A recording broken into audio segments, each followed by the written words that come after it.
Okay, I've removed a cat from my keyboard. Mm-hmm. A disco cat.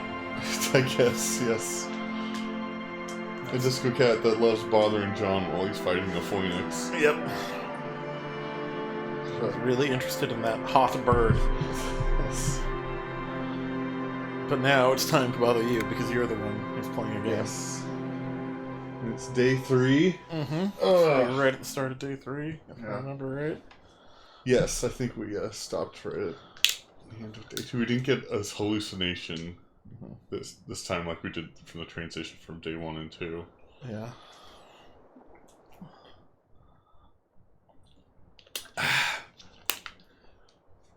Alright. Room's still trashed. Yep. Let's see how my chances are faring of dealing with the look. Oh, in expression. Your face adorned with the expression. Electrochemistry. Oh, okay. Yeah. So I need drugs to fix the expression. Just think of all the dialogue choices that'll open up once I get rid of the expression. Oh yeah, definitely. That's what's holding you back. Yes. I guess we'll see if Ken has returned. Or Kim. I'm sorry. I get Ken and Kim mixed up. It's Kim, right? It is Kim.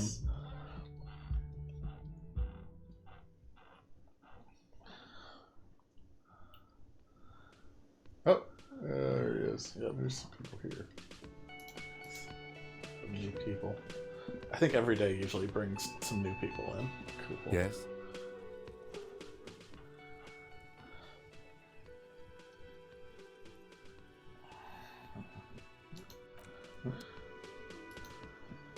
Doesn't seem to have anything to say about taking the body. Let's talk to this lady again. Oh, hello, dear. Oh. There you are She again. doesn't have any new dialogue either. Okay. The woman in an RCM patrol officer's uniform winces as she notices you. Oh no. This person know I me. would really prefer not to talk to you right now. Yes, I am. I'm definitely not the cavalry. I don't know. I mean, why would I want to talk to you?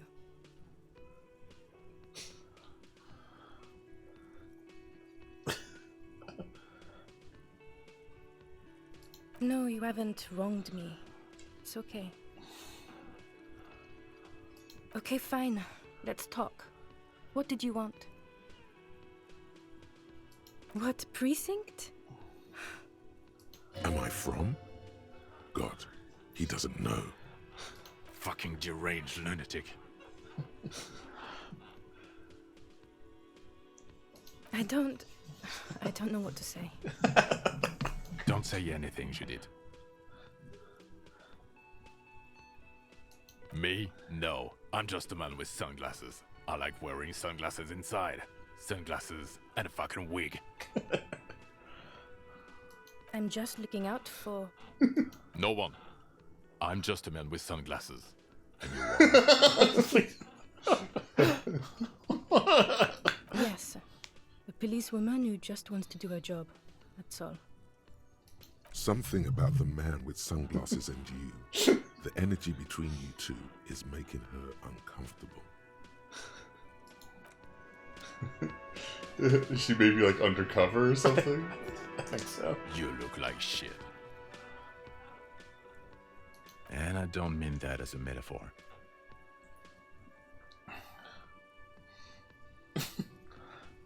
Oh, don't be so modest. We're looking at several months worth of damage here. Kind of a miracle you're still up and at it, to be honest. Oh, come on, Jean. It looks like it's been a rough week on him. It's not just this week. What do you want? Okay, so this guy is cool. He stands there like a statue, an angry statue, and he does not like you. I'm not getting involved in this. It's not my style, he thinks, glancing at the man in sunglasses and the woman beside him. Oh boy, they're mad at him. No wonder. He just doesn't recognize them. You know what it is. It's like the two of you know each other. Just ask him. Oh, I definitely know you from somewhere. Another life. Yes, from another life. A different life. Maybe the life of a police officer belonging to the ranks of the... To what station do you think you would belong in this alternate and totally fictional reality?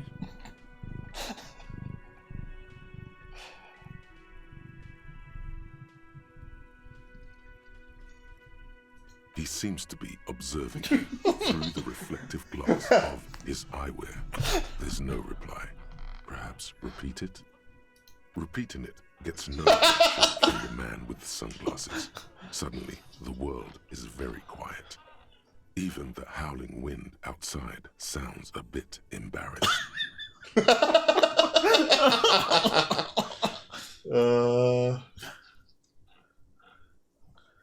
I think even in this fictional reality, the 57th would still be my station. My condolences. Go ahead. Have another guess. Okay. That's plausible. That's entirely plausible. Now we're really getting somewhere. Somewhere good. Okay.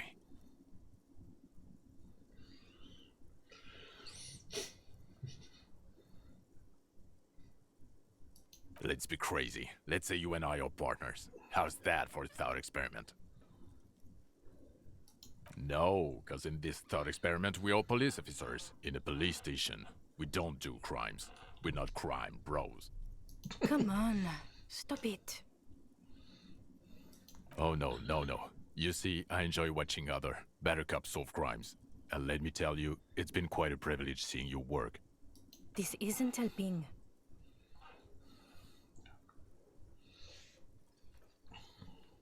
You're not going to believe this, but police officers. Yes, sir. Solving crimes, locking up bad guys, and get this, and not getting that drink on at 2 o'clock. Just some regular boring motherfuckers in suits and uniforms. Nothing spectacularly extravagant like you, the far-out son of Lang. Oh, it's you eccentric genius. I mean, with your unorthodox approach to police work, it has to be you. Not even a little bit. It's an urban myth about an officer who is so far undercover he can't remember who he is. As I said, just an urban myth. You are not the son of Lang. Neither can I, partner. Neither can I. About what? You don't look like a cop. You know what you look like. Yes, a superstar cop. Of course. This again. No. 'Cause it's not my job. Why don't you go and fucking do yours and solve this damn hanging?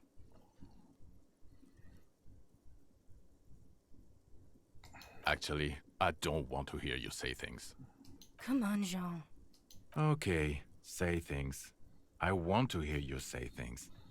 Suddenly, out of nowhere, case-related things start popping up in your head.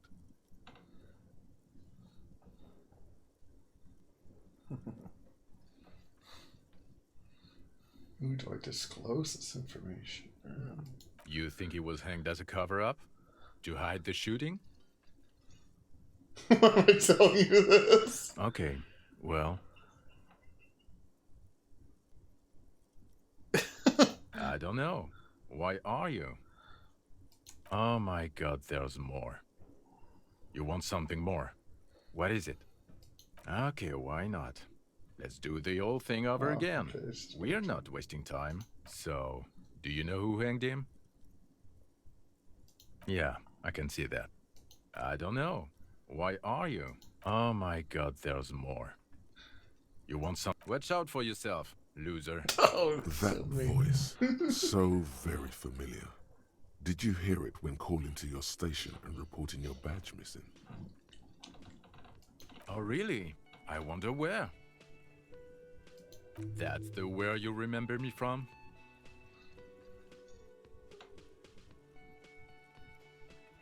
Okay then. It's probably a coincidence. People sound alike. Goodbye. Okay, the man with the sunglasses and his hypothetical Station 41. Weird, right? There's something missing here. Something you can't put our finger on. You know what? Just ask him. I know it sounds crazy, and you'll probably get laughed at, but still. Yes, just cross it off the list. It's probably not true, though. Again? I can't believe this shit. I'm going to say no. Just to see what you'll say to that.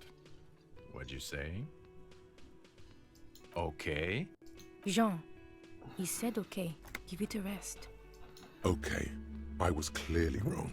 He is a firefighter, male nurse, animal control agent, something of that kind. Not a cop. Go on with your cop work. Don't let me stop you again. Alright, that was a strange exchange. Yeah. Well, the Union guys are still around, looks like. Yep. I think they'll usually be here in the morning now if you want to talk to them. Hi, gendarme. Oh, Another hey, rendezvous. it's Martin Martinez.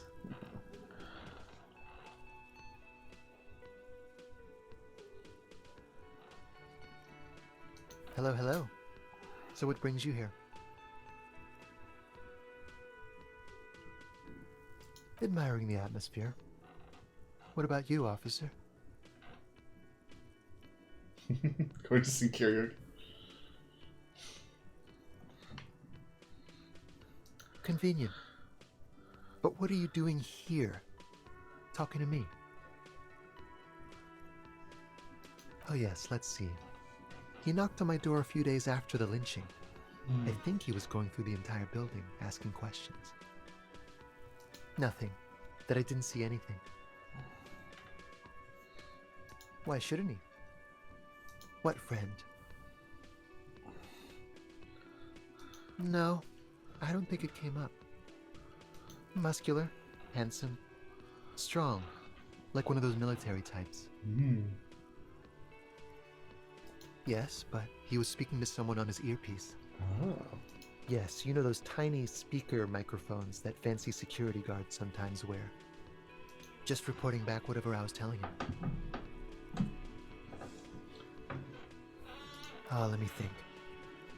He had an accent. He sounded like one of those mercenaries. I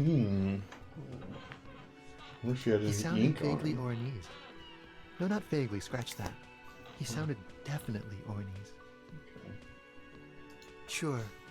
Anything else on your mind? I haven't really absorbed enough of the world building to really know what relevance Oranese is. It's one of the main economic powers in Okay. the setting. You did. And how did you like him? Basically bureaucratic.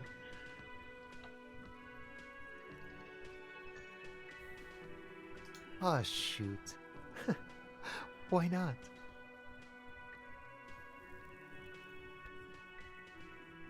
A visitor from the first world. He's not like you and me, gendarme. He can always return. To his opportunities in Occident, sur la clé. Still, his coming and going brings some life to the village. Or is it just money? I don't know. Friends, I told you. Sunday friends. Friends who like to get together from time to time. That he won't be there when times get tough, I guess. Aw. It is. On Sundays. He has keys. And he likes the view. To the sea, I mean.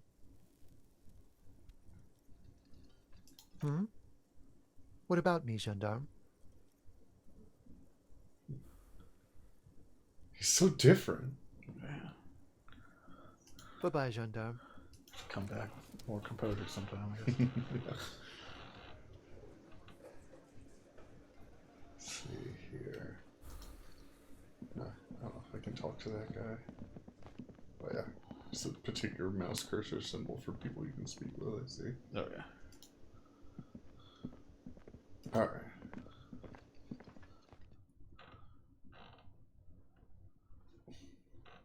I'm very excited to learn all about water locks today. Definitely.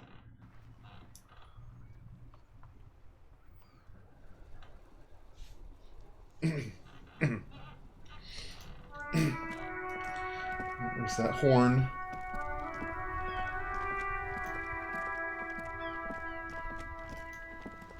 The worn and beaten wooden planks of the bench do not look overly comforting.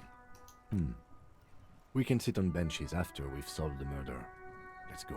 You can revisit the bench if you ever need to pass Oh, the okay. time when Oh. is gone. Oh, I didn't know that. Me neither. I just accidentally clicked on it. Let's see. I'm trying to. Okay, I think it's down this way. I guess the sort of the voice there implied that if you ever need to pass time, you can talk to Kim. So, Oh, okay. I've been reading case files to do that, Yeah. but I guess talking to Kim works as well. oh, I guess those are construction workers, probably. Yeah, I don't know if I can. Don't seem to be able to interact with them.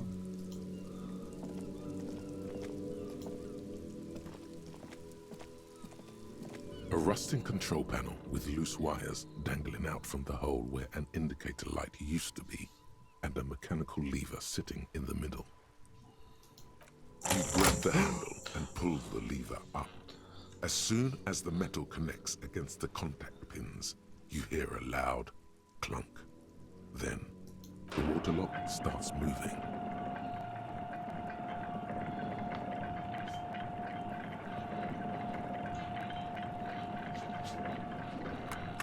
There it goes.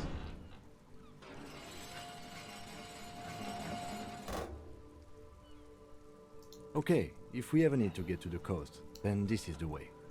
But please, contain your wanderlust for now.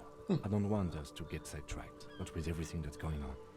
Focus on one thing, achieve it, then the next, he thinks. That's the task chain.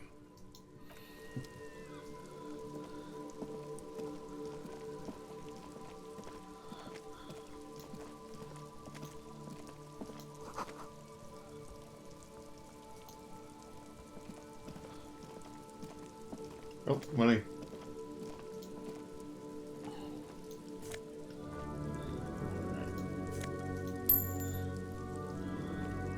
You're gonna be rich.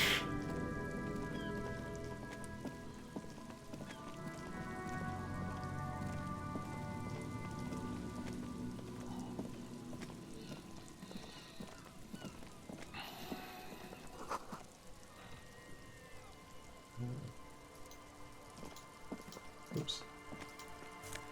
There's money inside the pen.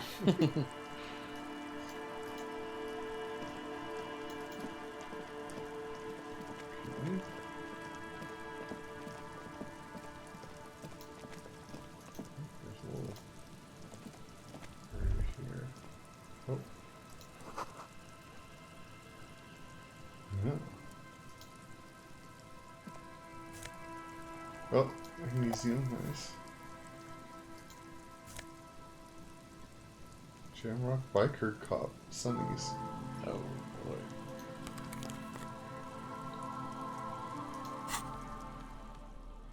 Okay. Visual calculus and drama. Okay. Oh. It's not just watch.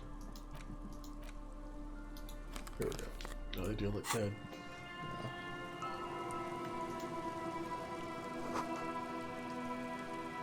An inverted star. Huh.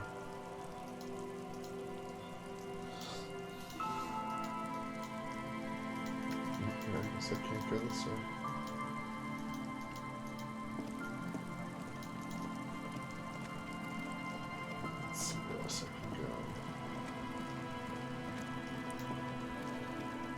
open up the fence here. From the barbed wire.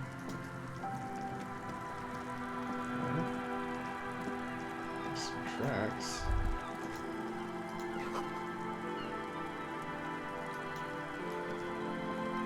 Oh.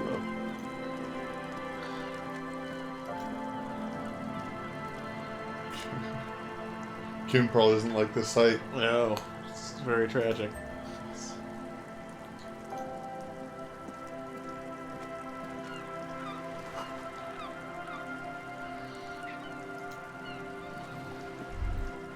A banged-up motor carriage lies half submerged in the icy water, slowly sinking into the Insulindian Ocean. Only the cabin top, rear wheels, and the engine remain visible. It must be cold and lonely down there, in the icy water.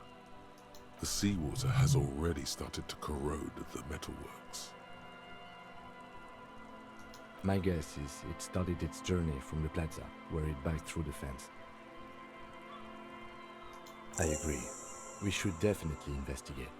You get a sudden, sinking feeling.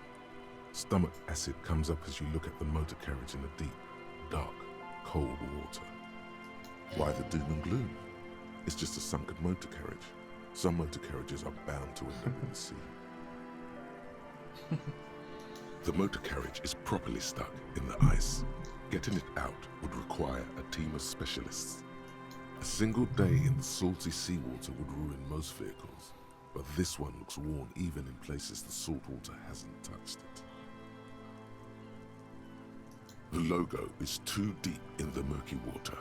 You can't make it out, but you do see a monkfish float by. Ooh. The ice hasn't closed around the vehicle yet. My guess is it's been here since last Saturday or Sunday. Jacob IRW. Your mocking tone finds no response, but the motion of the waves. I think that was one of the, race car drivers that got mentioned in some dialogue. I'm not sure.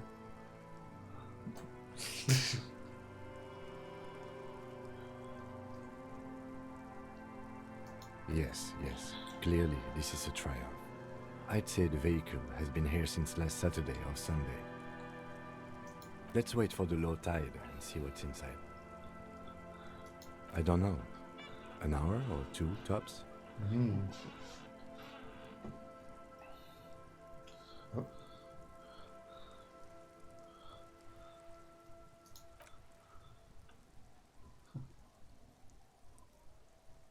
As you sit down in the old, rusty playground, the world around you becomes very silent. The hinges creak under your weight, dangerously so. Nothing but the sound of seagulls high above in the sky, echoing like distant laughter. Ice cracks around the blue motor carriage in the sea. Splatoon.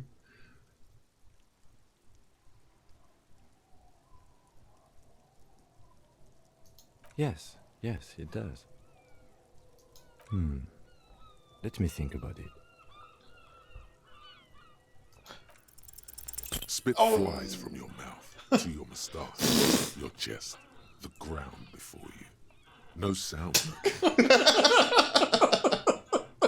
The lieutenant must think it's rather funny. He smiles and quickly turns away.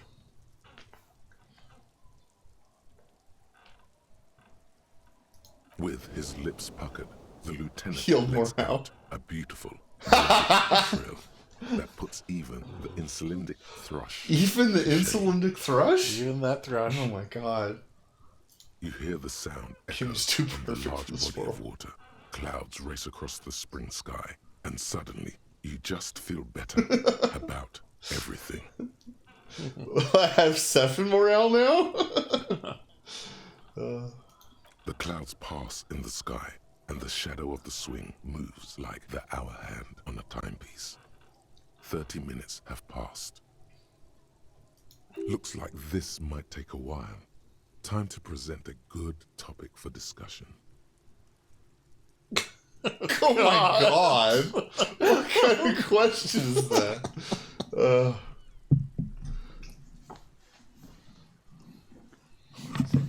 Jesus. I believe it's following a pattern set millions of years ago by cosmic forces. But I suppose it could move quicker, yes? Clouds on the horizon grow darker, and the shadow of the swing set keeps climbing. You hear the distant rumble of the city. 30 minutes pass.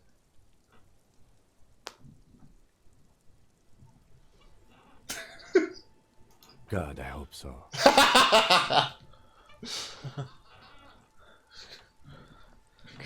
No living weapon. I wouldn't even need a gun. Your voice echoes on the water, strange and out of place in the environment. 30 more minutes pass.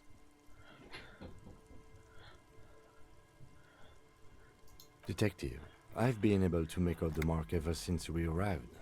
I find it odd that you haven't. Oh, Ce Jesus. Coupris, Model 40. Yes. Why haven't you? It is a simple and rugged machine, favored by working men, government offices, firefighters, animal control people. You know, those kinds of people. Yes, 41. What do you think it stands for?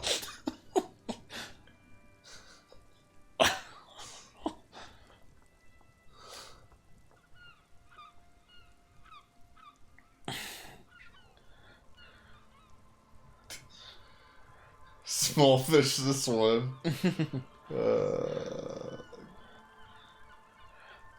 But it could also be the number of a police precinct. Precinct 41. Your precinct. Someone else from my precinct crashed this car. A massive pit opens up in your stomach, and the most terrible feeling comes over. You feel like you're about to faint and fall off the swing. Your hands get clammy, and the air tastes sour to breathe. No. Just no. Say no to this, Harry. Yes, your car is in the sea. Face it, so we can start dealing with this. The lieutenant. I'm afraid so. Oh, there goes Just the like you whistle loaded this morale. motor carriage into the sea after you jumped across the canal. Of whom? I don't think so. If anything, you were probably drunk. Probably. Try definitely. Detective, we don't. A rescue operation really isn't viable at this point. I'm afraid it will have to be there like that for many years. Look at it. Parts of it might be salvageable, but overall, this machine is a write-off. That is very unlikely. All the electrics are toast. That goes for the electromagnetic steering and brake systems as well. You'd be lucky to find one undamaged component in there. In a few months, there will be nothing but rust left of this vehicle. It'll be cheaper to buy a new one. Well, not cheaper. This motor carriage costs 40,000 real. But in the long run, it still makes more sense to buy a new machine than try to refurbish this. Let's face it, this is a substantial loss to your district's budget. I mean, my station only has 4 other vehicles in addition to my kinema. People are more valuable than machines. Training a police officer is even more costly. The lieutenant adjusts his glasses and doesn't say anything. There is also a fourth thing Oh, no. you've lost. I want to hear about that. More precious than the gun, the badge, and the motor carriage combined. Lost forever into the deepest of seas. My innocence.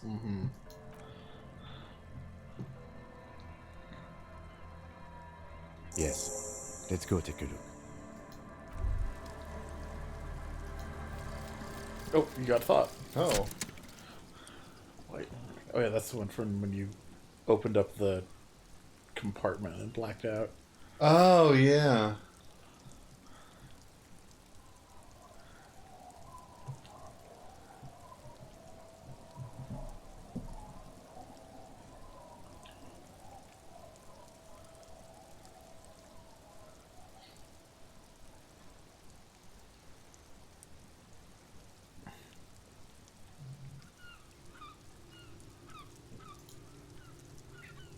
zoom out distance. Oh, interesting. Motoric's learning caps raised by 1. Huh. Alright, there was one thought that said I should really try and work on. I remember. I think it was Jamais Vu. Yeah.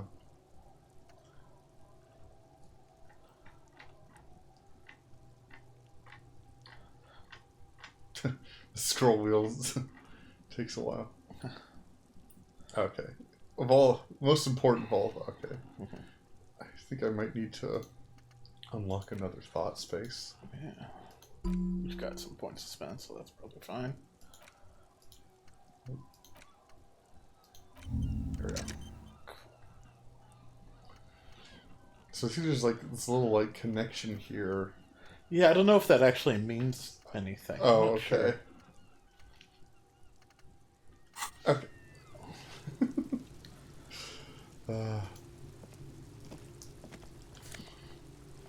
Let's see. RCM badge! Hey! And commander's jacket. Ooh. Esprit de corps, visual calculus.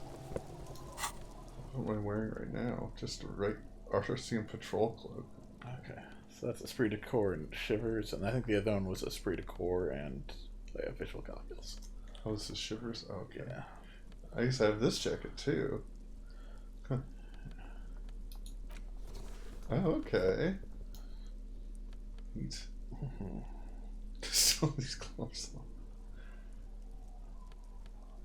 Yeah. If I have better gloves.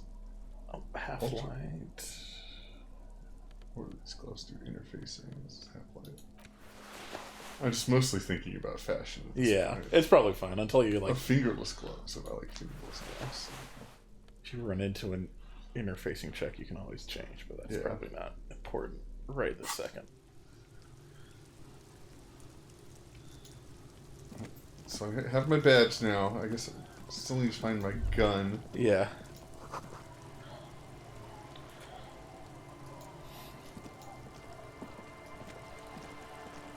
Oh, some money over here. This is probably my money. Good chance it is, yeah. So I'm probably not technically stealing it.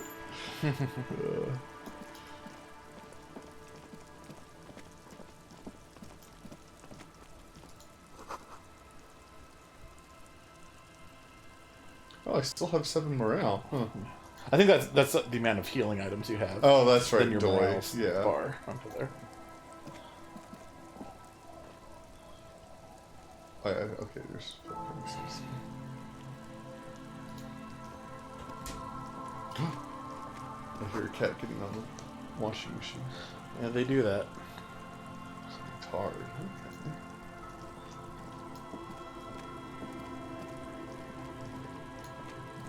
It's the footprints. There's a boat here. Oh, tucked away underneath it. Tarpaulin.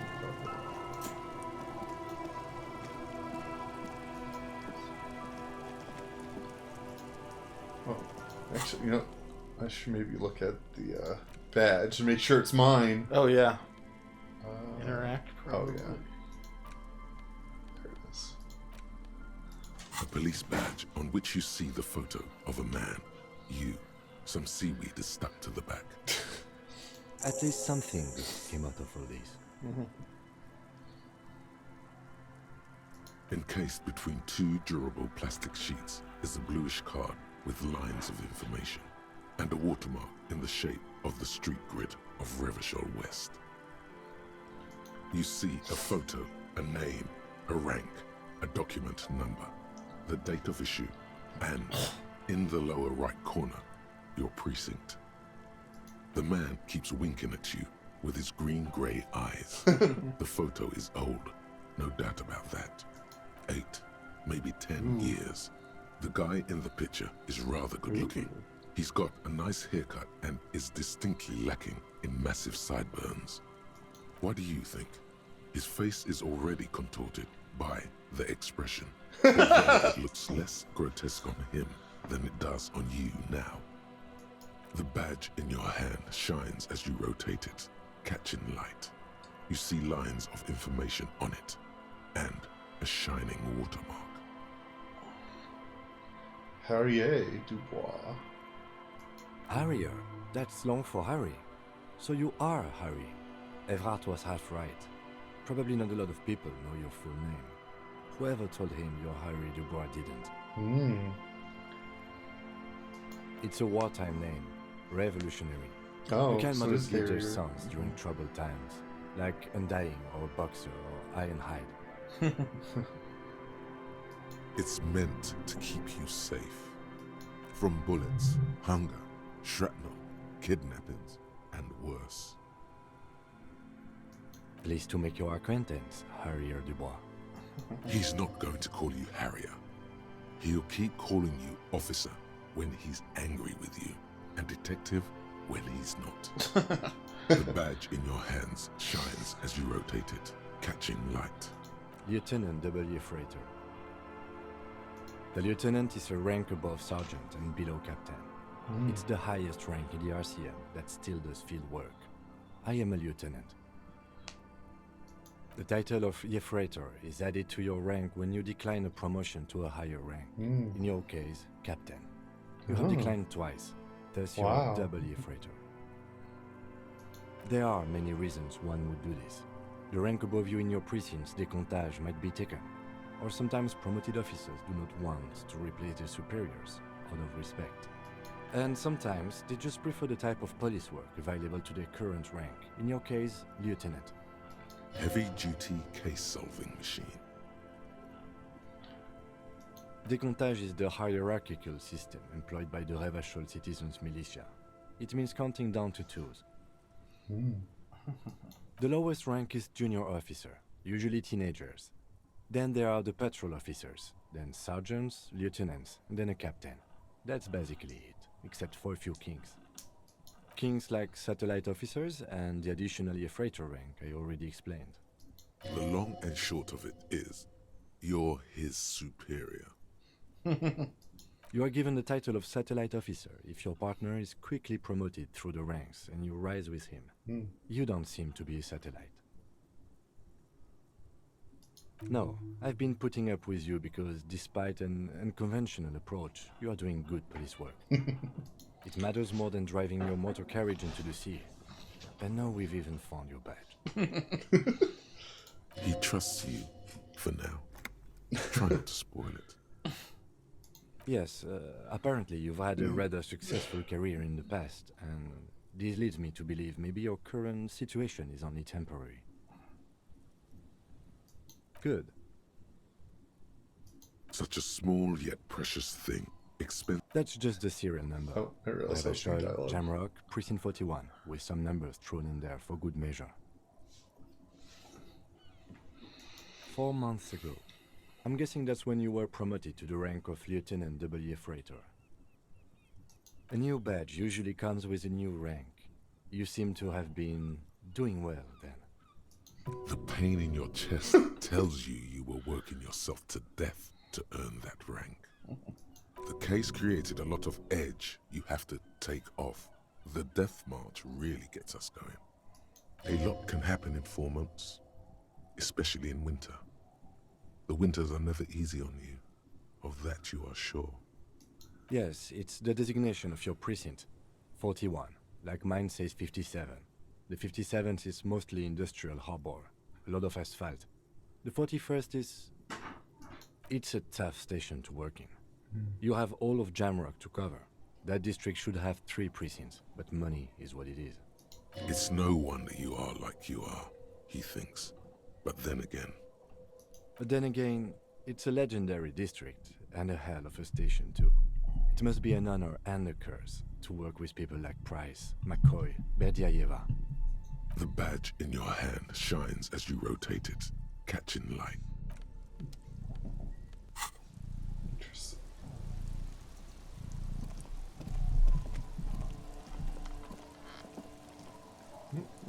Going in the shack.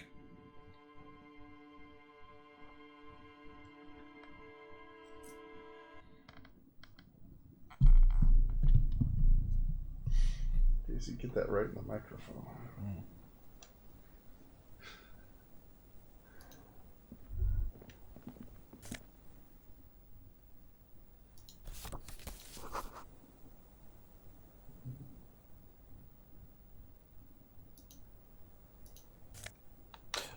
tie.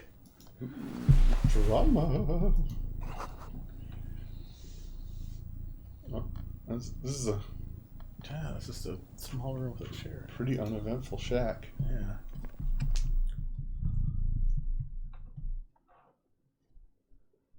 Mwah.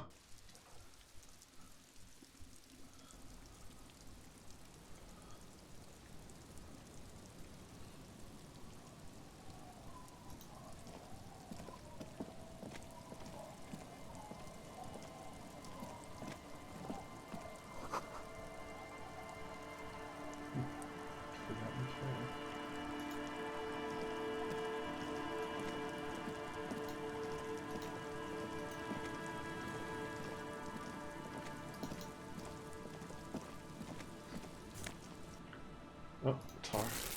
Oh yeah, I sold all of mine the other day. Oh, yeah. Paid for lots of drugs. Mm-hmm.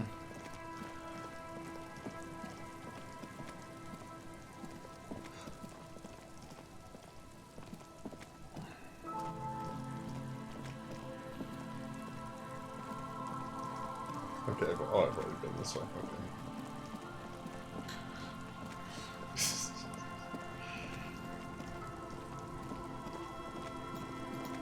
Daisy, you sure are affectionate. She is.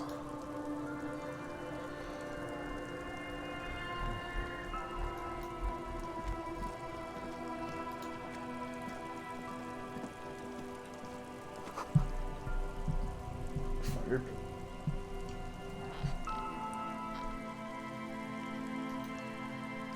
Benches. This.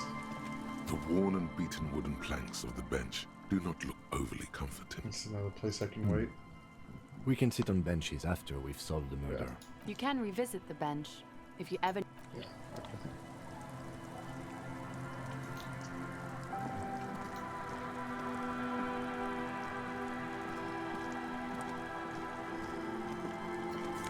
Allez-vous en? Oh, pants. Tertiary trousers. +1 to Kingdom of Conscience. Yeah.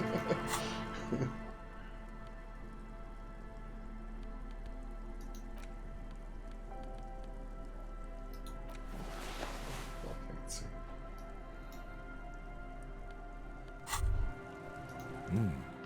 These are some wonderfully regular pants. Not too tight, not too loose, moderate in every sense. You'll blend right in at some pleasant dinner party. Discard the thought and the pants. I know you do. These inter-Isolari pants are like wearing a perfect compromise in the nether regions. No one will call the moral intern on you like this, that's for sure. You're a little more moralist now, buddy. A little more normal, even if you didn't want to be. Makes sense? This is what wearing boring office trousers does to you.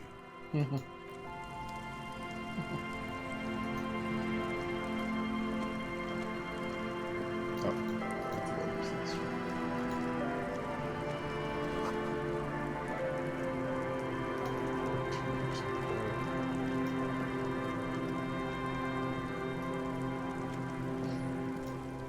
Oh, somebody over there. Some people.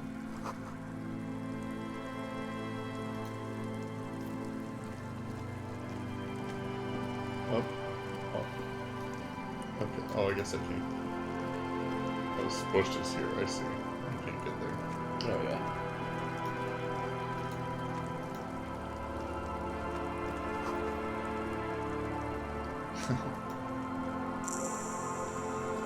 New quick travel unlocked.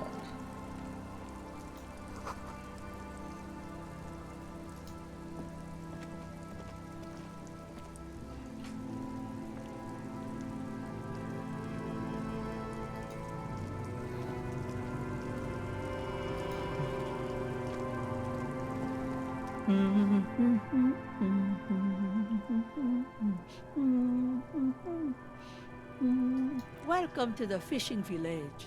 Please lean in closer. I have cataracts. Then how does she know you're here? I still have a golden ear. Come, come. What if I don't want to? Oh, welcome, police officer. We don't cause any trouble around here. And we don't want any trouble either. We are not here to cause any trouble, madame.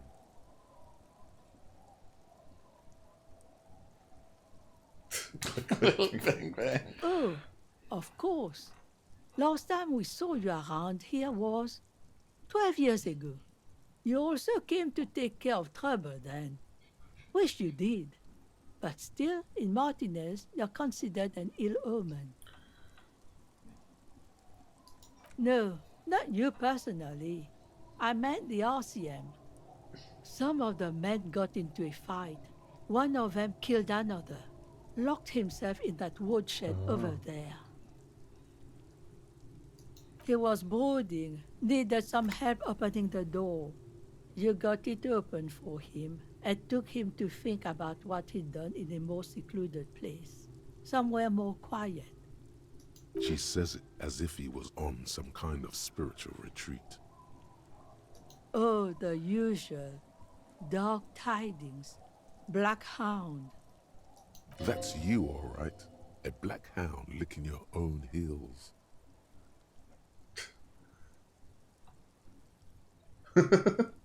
Maybe they are afraid. Because you're an ill omen. But you're still welcome here. As long as men with guns aren't chasing you. And maybe even then. Because that's the kind of fishing village we've built. I'm sorry there's not a lot of room to park the motor carriage. And not a lot of houses. Or a lot of people.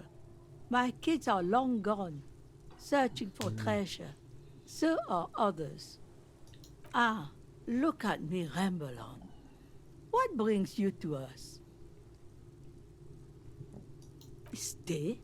Most people here are trying to leave. That said, if lodgings is what you're looking for, I've got a free room in the shack. How much is... I won't charge you for it. Take it as a gesture of goodwill from the village to the RCM. No one is using it, and God knows it's not much anyway. You can stay there. Oh, don't. It's your choice. No skin off my teeth. My kids grew up and left like they do. The house is long empty now. I live in the small side attachment. It's easier and cheaper to keep warm.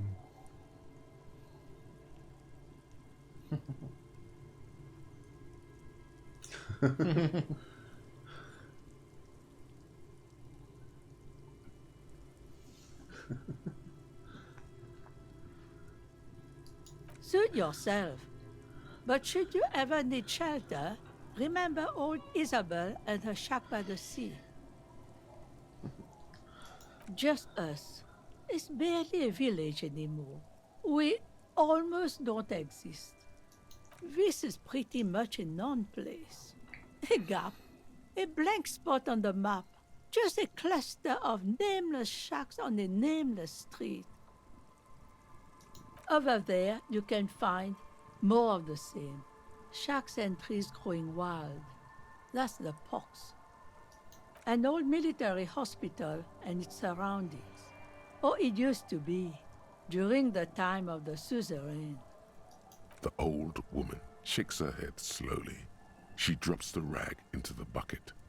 It's clean now.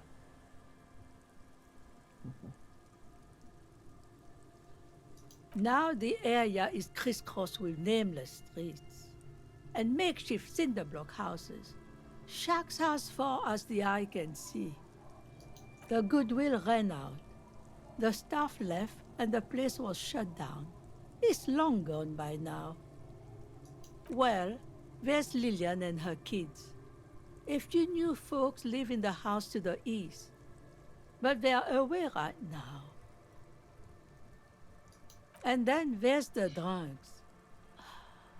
Not a pretty sight, but there's little we can do about it. Home is home, even for them.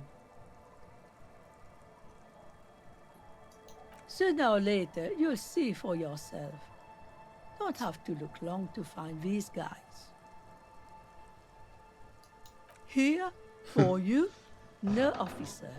The only money we have here is some coins the drunks tried hiding from their women and then forgot about. Under carts, boats, in little boxes. It's not hard to find. She nods, rinsing another piece of cloth. Not much. There's the abandoned church, the DeLorean Church of Humanity. It's been there since before my time, even. Some things just don't fly, officer. Look around. Who'd go to church here? They built it 300 years ago. Must have been nicer then. So, they don't hold services there anymore? The Ecclesiastes? No, we've tried, but things just keep happening. Crime, accidents, other things. The place never stays open. It's a pity. It used to be such a nice church. She's not telling you all she knows. Keep her talking. Well, there's that music. Music from across the sea. Huh. It started a few days ago, and now it's blasting even through the night. And now, suspicious-looking people are sneaking around the church. I don't like that. Before you get to the church, there's some ruins, an apartment complex, or some kind of electrical plant. Run-down bunch of houses, empty. I don't know exactly. A pre-war place. It used to be something. Before the war. I wasn't here then, you know. Was born in Samara. Of note, the old fish market up on the boardwalk. But it's closed. No one. That's why it's closed. It was once a bustling place, back when I was young, and so was everyone else. Now, what catch we do bring in goes straight into a lorry for the Delta or somewhere else. What? You're one of those real estate people with big plans? If you want a development opportunity, you can check out the abandoned building over at Land's End. Used to be a supply depot, we think, sending goods and ammo across the bay. It's jammed shut though. We tried to get in, see if there was anything to sell or scavenge, but it's impossible. And now you know everything there is to know about this coast. Me? No one. Just an old washerwoman. Mother called me Isabel, if that's what you're asking. And my married name is Sadie. Now it's your turn, Mr. Quite a handle you got there. So many titles. One of them double.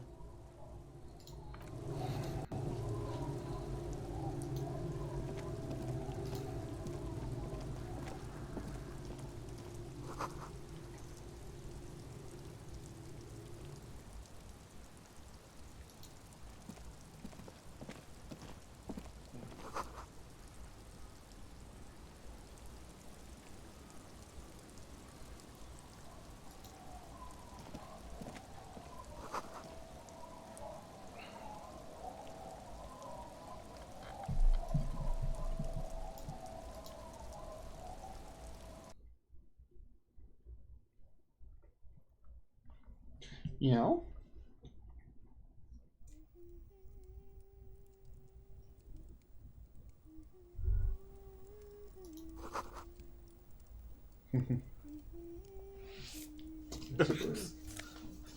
Let's just take this bird.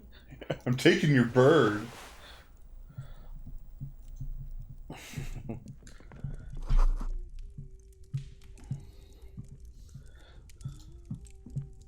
Hello, mister. Little Lily. She clutches a small stuffed animal. Occasionally, she twirls it around. My mom's outside, and I didn't really know about my dad. It's a grouse. You might be able to get on Gar's good side if you replace the broken skewer you almost certainly broke. I don't know. Sure. I mean, you already took it. I don't like it anyway. It looks angry. It's Lammy. He's my friend. Sort of. Like... Lambie is a stuffed lamb that, admittedly, has seen better days. One of the eye buttons is missing, and the fur is tattered in several parts. Yes. Very soft. I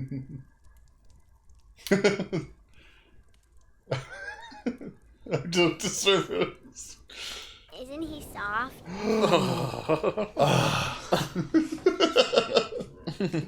That's good. All right. Bye. Thanks for the bird.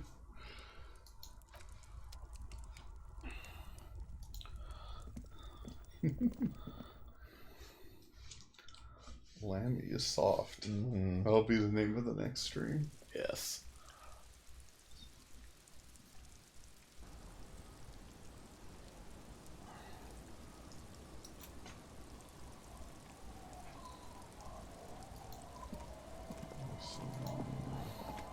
Children. The scruffy-haired little boy kicks a stone. He can't be more than 5 years old. The other one looks indistinguishable from him. He watches his brother kick the stone with his tongue lolling out of his mouth.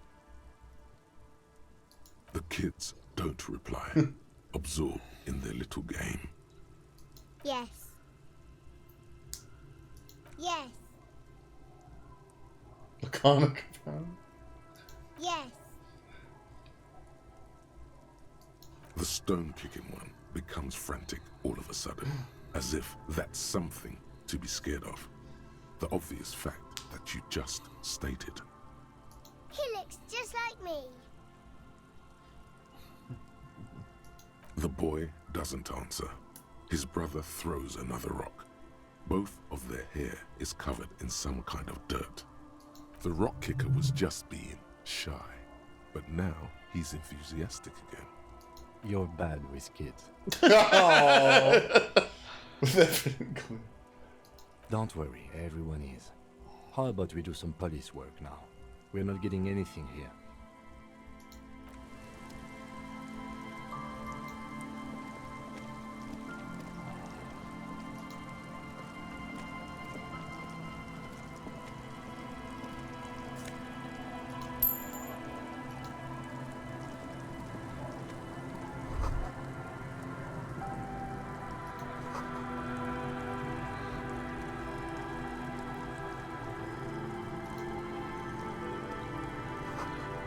Yeah, I think that's the room you stay in if you take her up on her offer. Guess it would save me money. Yeah. Okay, that's where I came from. Gotta save up money so you can buy books and board games from Plaisance. That's right.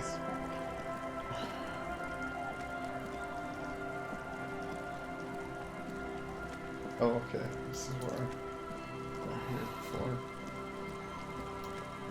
Oh, there's a person.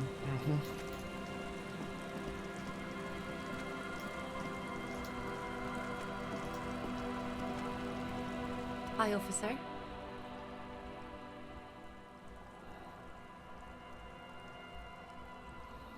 Sword in a scabbard. Anything I can help you with? A fishing village on the seashore. This place doesn't really have a name. It's sometimes called Elysium.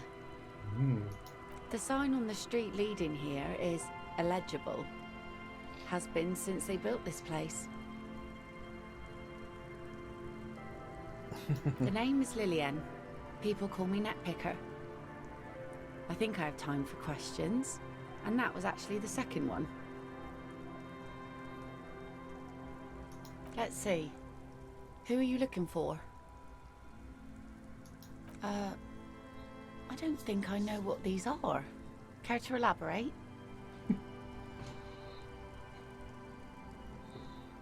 Mainstream scientist. Aha! Like snowmen. Two odd guys have been wandering around here, nosing sand, talking nonsense about snowmen and the like. Snowmen? Right. Not only snowmen, also green men, monkey men burning rhinos. You get the picture. Don't really know. Further down the peninsula, I guess. I mean, that's where they were heading. Who else are you looking for besides snowmen? Well, how can I assist you then, officer? Like I said, fish mostly. Sail the waves, take care of the kids, pick nets. Right now I'm tarring a little skiff. I sell the fish to people in the Delta to serve at their fancy restaurants. Authentic Insular Indian cuisine. Sometimes I also walk to the beach to see what the sea has given up. The sea is full of surprises. Like a automobile. Yeah. Wood, pieces of glass. Every once in a while we see dead bodies. God. Human, animal, fish, other odd sea creatures. A mine washed ashore once. Bottles, drugs also. Lost cargo in general. Most of the time it's just wood and glass. All right. Major choice moment. You only get to ask one thing. It would be weird to say them all. Choose wisely. Mine? Yeah, like an explosive. Oh, like a landmine. Yeah. I see. Yeah. Except in the sea. Yeah. Like, oh yeah, like the spiky balls. Yeah. Well, you're barking under the wrong tree then, officer. I have no interest in floaters. Seen enough of them in my life already. Very unattractive bunch. Unfortunately, the factory sold this one with a 3-year warranty instead of a story. It's to intimidate folks mostly. It's a regular mass-produced sword, like a shovel or an axe. Nothing fancy, just for intimidation. From time to time, people need a lesson in respect. That's just the way it is. Back in the day, I caught the eyes of many men. And believe me, men need a lesson in manners from time to time. What makes you think we haven't? The truth is that almost everyone in this life is scared and tired and stupid and too dull for that. That goes for men too. But they put on an act for us. Pretend like everything's good and living in shit doesn't bother them. Like anyone falls for that. That does not go for real men. It does not go for you. Show her. Show No, her. what is the wonder? Coach means the expression. No.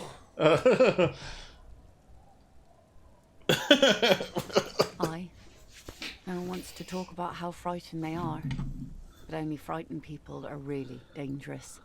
And plenty of them are dangerous. Some went to patch their wounds, their lesson learned. Others were more thick-headed. And one of them, I ended up marrying. Guess I enjoyed the way he bled. If it is, then why the melancholy? Gone. It absolutely does not. I'm not going to look for him. No. There's nothing to find. Oh. He's dead. Lost to the waves.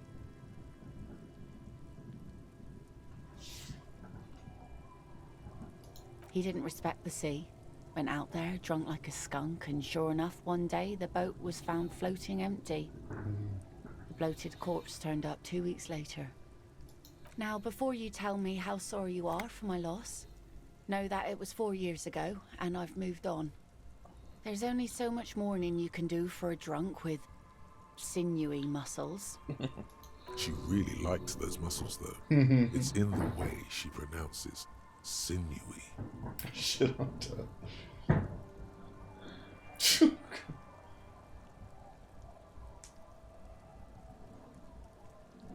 Us working folk don't have the luxury to be bedsick with melancholy. I buried him, mourned for an appropriate amount of time, and went on. Life didn't really change that much for me and the kids.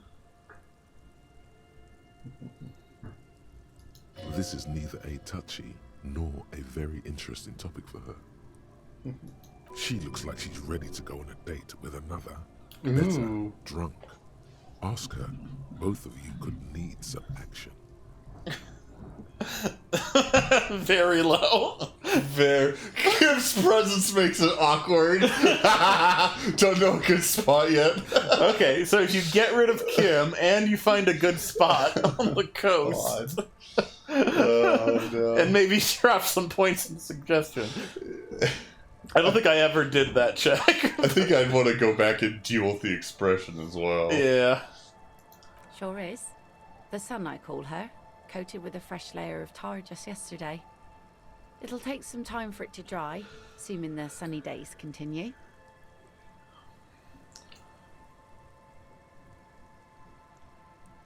Oh? No. Well, how can I assist you then, officer? Fish.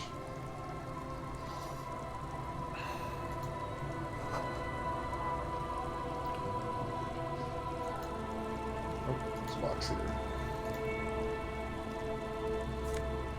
Ooh, boots. Franco-Nigerian cavalry boots. Is that what that says? Yeah. Oh, Tare.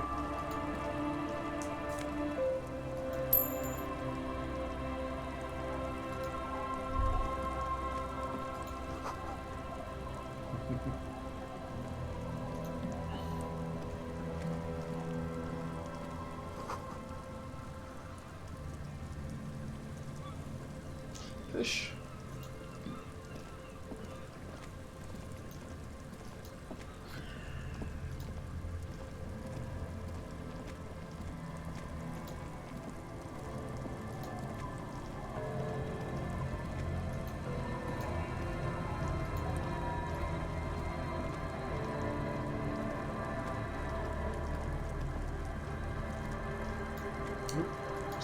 Here.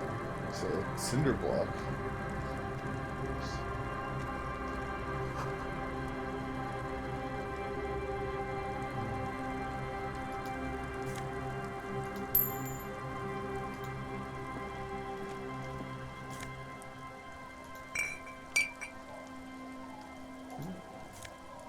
Oh, nice. Drugs. Mm-hmm. Okay, there's some gentleman I was looking for.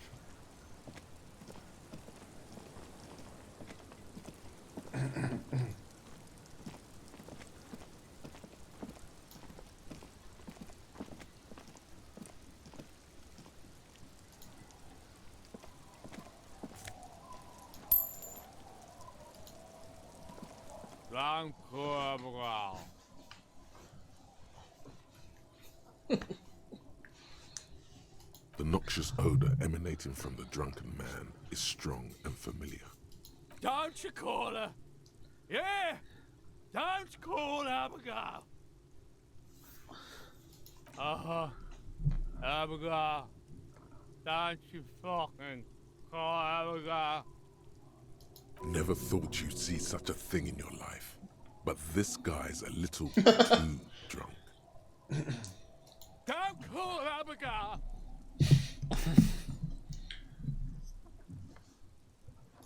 The man hiccups, then mumbles something unintelligible.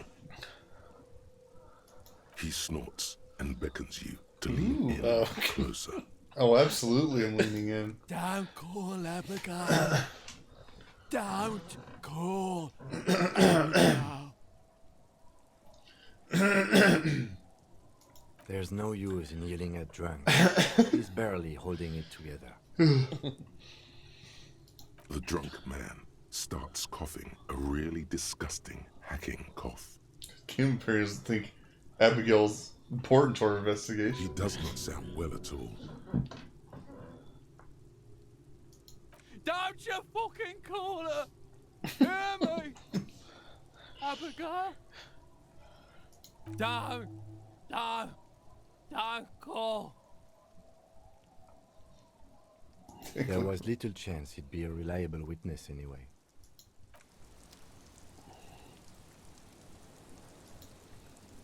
Hey, tequila!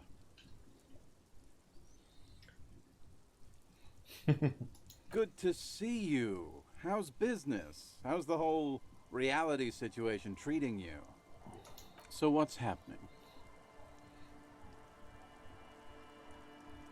Yeah, Tequila Sunset. How are the, high concept reality-based adventures proceeding? Doom Spiral. Good. These people know your true name. Looks like it has preceded you, Mr. Sunset. More on that later.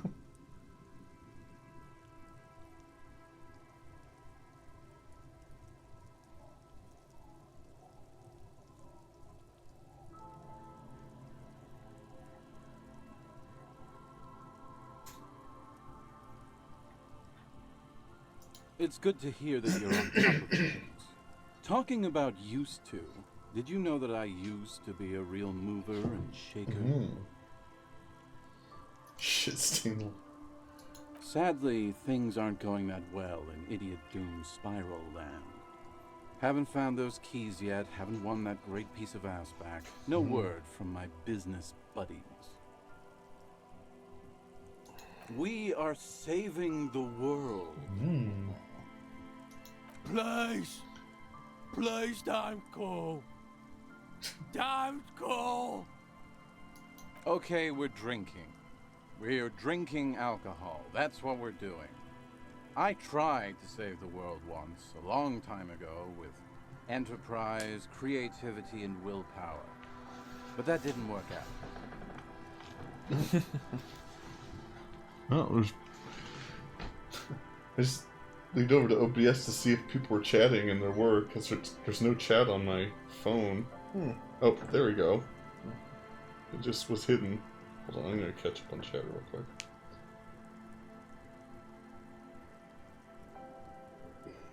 Jeff's just talking about mines. Let's see.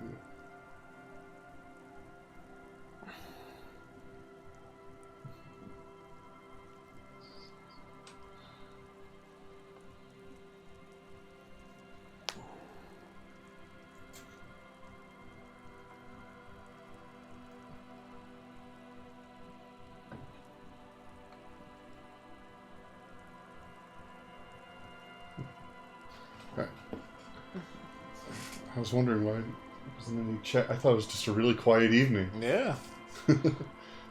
So now, it's a pirate's life for me. It's you. You're Tequila Sunset. We've met before. Don't you remember? Aha. Do you want to know how Tequila Sunset came to be? Oh my goodness. Tequila Sunset. Something ominous there. You think you feel bad now. Wait till you've heard the story. No. You need the wisdom. Let me take a sip to moisten up my cords. Tequila Sunset rolled into Martinez last Friday. And by Tequila Sunset, I mean you. The man, the myth. Hey, let's not jump ahead of ourselves. This is your story. Stop interrupting. You got here on Friday to solve a case, hoping to be the early bird who gets the worm. And by the worm, I mean the buzz. Because as far as I know, all you did was get piss drunk. Word on the street is you went around the local hostel telling people that you're a police officer, and that it would be really fucked up if you shot yourself in the head right in front of them. That's pretty high concept, if you ask me. Does that sound like something you do? Yeah, probably. The lieutenant's brow is furrowed. He's listening as casually as he can. It was a late Saturday night when we, the Union of Moribund Alcoholics, were getting our drink on. Nothing remarkable about this. We get our drink on 24/7. Makes everything warm and glowy. I trust you know the feeling. One moment we hear the sound of a motor carriage revving up somewhere on the plaza, followed by a series of dings and bangs. Do you remember the sound of wood cracking? The billboard? Naturally, loud noises pique the interest of anybody owning a pair of ears. That's just the reality we're in. Anyway, there was a brief silence. A gasp of silence, if you will, followed by a real commotion. We heard the carriage careening towards the coast at top speed. Sounded like someone jumped the canal. We grabbed our brewskis and rushed to the jetty. Never underestimate the speed of an alcoholic. What we saw was a sight to behold. A beat-up police carriage containing you. Right there on the beach. You revved the engine and screamed at the top of your lungs. The time hath come! God. So, naturally, being the curious cat I am, I asked what time hath come. To which you replied, the time hath come for tequila sunset, the end of all things. It's more dignified that way. Your reality contracted. You jammed the pedal, plowed right off the jetty, and through the ice. Your hands cramp on the steering levers. We ran towards the ice, whilst you crawled your way out, miraculously unhurt, covered in seaweed and shit, like some kind of sea monster. When we finally got there, you were sitting on the beach crying. You said that your badge and uniform were in the car. It was too late to get in there, though. The carriage had sunk too deep. Recognizing a brother in need, we offered our condolences and invited you to party with us, which you naturally agreed to. We asked about the whole tequila sunset thing, and you told us it was your name now and insisted that we all call you that from then on.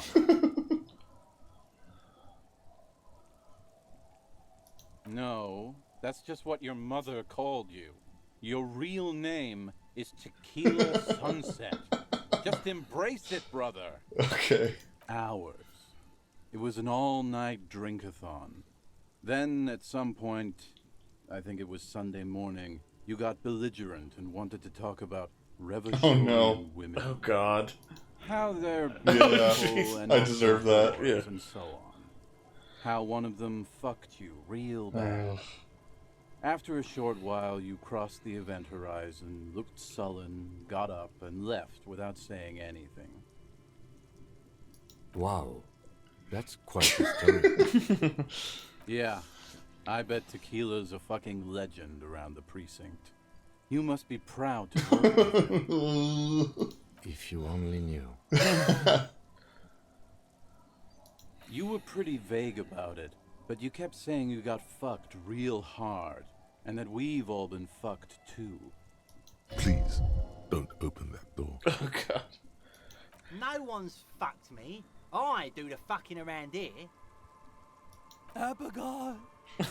It seemed pretty painful, to be honest with you. If I had to guess, I'd say you're still working through some shit. You think so? Beside your gun and your badge, you said something about your hope or heart or something. To be honest, the details are a little hazy. In retrospect, I guess you lost your motor carriage too? That's a big one. You told us that they were a bunch of fucking losers whose main interest was cramping your style. It's more like you were cramping theirs. No specifics, though. It was more about you that night. You were the star of the show. Yeah, you said it was no biggie and that you'd solve it in no time. And that you didn't need anyone to do it. You're doing it solo now. A lot of cops go solo and hermit once they reach that level of alcoholism. It's not meant as a joke. He's sorry for the hermit cop. Oh.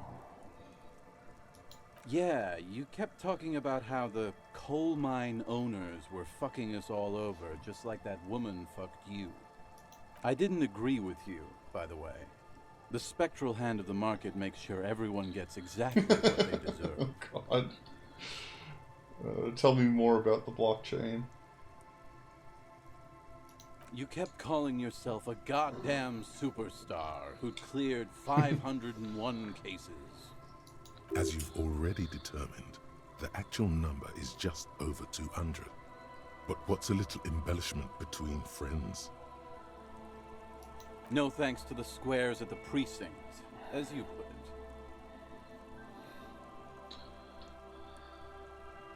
It's a hard thing for a man to confront his past. That's why I avoid mine at all costs. Whoop-de-doo. So now I'm a fucking storyteller. Right, why not? Better than a beach bum. It depends, really. Are you willing to help me out? The gleam in his eyes and the slouch in his posture is so incredibly familiar. I don't want it, man. I need it. Can't tell stories without it. Dry stories are boring, see? So, have you got anything for good old idiot Doom Spiral? Okay. A bottle for a story. Seems fair to me. Don't do it now.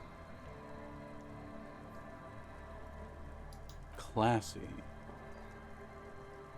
Hey, Spiral Boy, you gonna share that?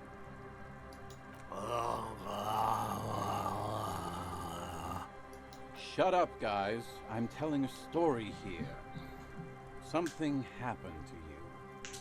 Something happened to me, too. My actual name is George. But around here, you already know.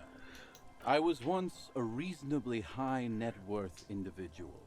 A founder / junior partner at a high concept creative services agency. When my story begins, I had just landed a major contract with an insurance firm.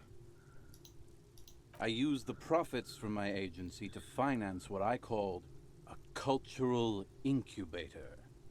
Abstract value generation, value per person, high concept stuff.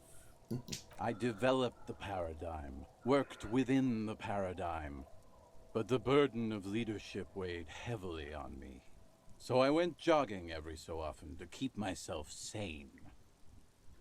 22 full-time employees, an all-star team, a potentially historical set of individuals. Worrying about them often kept me up well into the morning hours. It did. With my trusty Sansariq tracksuit, I felt like I could conquer the world. But now dreams are worn thin, much like my tracksuit.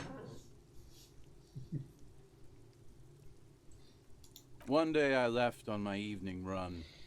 As you may know, it's impossible to clear your head when you're distracted by the sound of keys jangling in your pockets.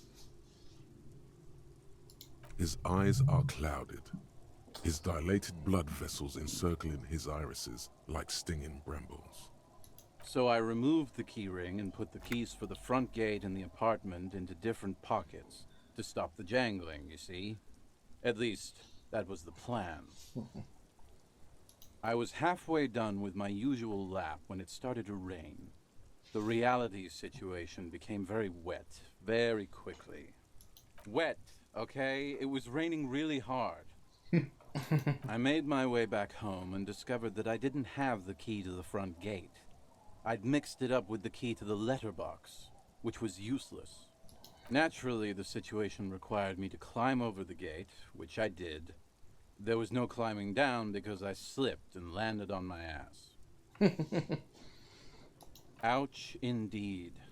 Reality was looking rather grim just then. Me lying on my ass in a mud pit in the middle of a heavy shower. But when life knocked me down, I always got up. So I made my way across the yard. Standing in front of my apartment door, fumbling with my pockets, I realized that I'd also forgotten my apartment key. I wish I were, Tequila. I wish I were. Instead of my apartment key, I'd taken the key to the office. I rang my neighbor's buzzers. It was late, and most of them didn't even answer. Those who did assumed I was trying to sell them something and hung up before I could even explain the situation. People are naturally wary of ad men, you see. One moment someone chats you up, 5 minutes later you've bought a box of edible lingerie and a strap-on. I don't begrudge them, especially since I was known to be one of the best. Heavy is the head that wears the crown. Just then, I experienced a moment of clarity. I still had the key to my office. I could wait out the storm there. But when I reached my office, I remembered that I'd asked one of my producers to change the locks that day. And since I hired only the best, he'd already done it, and I couldn't get in. Anyway, long story short, life spiraled out of control. I haven't gotten into my apartment for years, and my girlfriend left me because she didn't want to date a homeless man. The company, well, you see where I'm going with this. So, now you've heard my tragic tale. What do you think?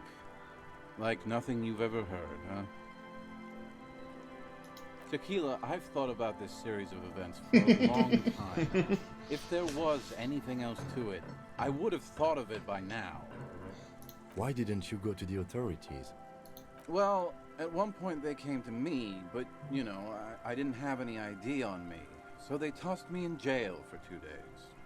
I can't say it increased my faith in the RCM. No offense, gentlemen. The hobo lifestyle definitely has some perks. Not having to pay rent, first and foremost. Not being responsible for 20 other people is nice, too. But that charm wears off pretty quickly. Before you know it, you're wearing a shit-stained tracksuit and spending your days picking tear. It's pronounced tear. Good fucking question, Tequila. If I knew the answer, you think I'd be hanging out on a beach in this formerly premium but now extremely dirty two-piece Lycra tracksuit? I used to own my reality situation. My business buddies and I had our own creative services agency. I had a nice apartment, an even nicer piece of ass. But somehow it all got away from me. Now I can't hang on to anything. Just last week I stole this nice new jacket, but then I lost it too. The only things I haven't lost are these two drunks. You of all people should empathize with this. Perhaps this lost jacket is something you could help with? My agency, man. The Boom Boom Room. Our concept was combining high art with the lowest forms of marketing. The color red, breasts, and oil painting. I convinced my partners to reinvest some of our profits in an even more high-concept cultural incubator called Thin Air.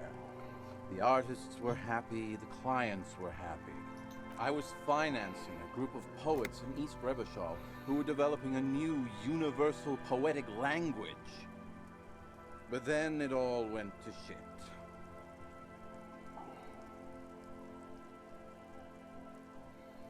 I know.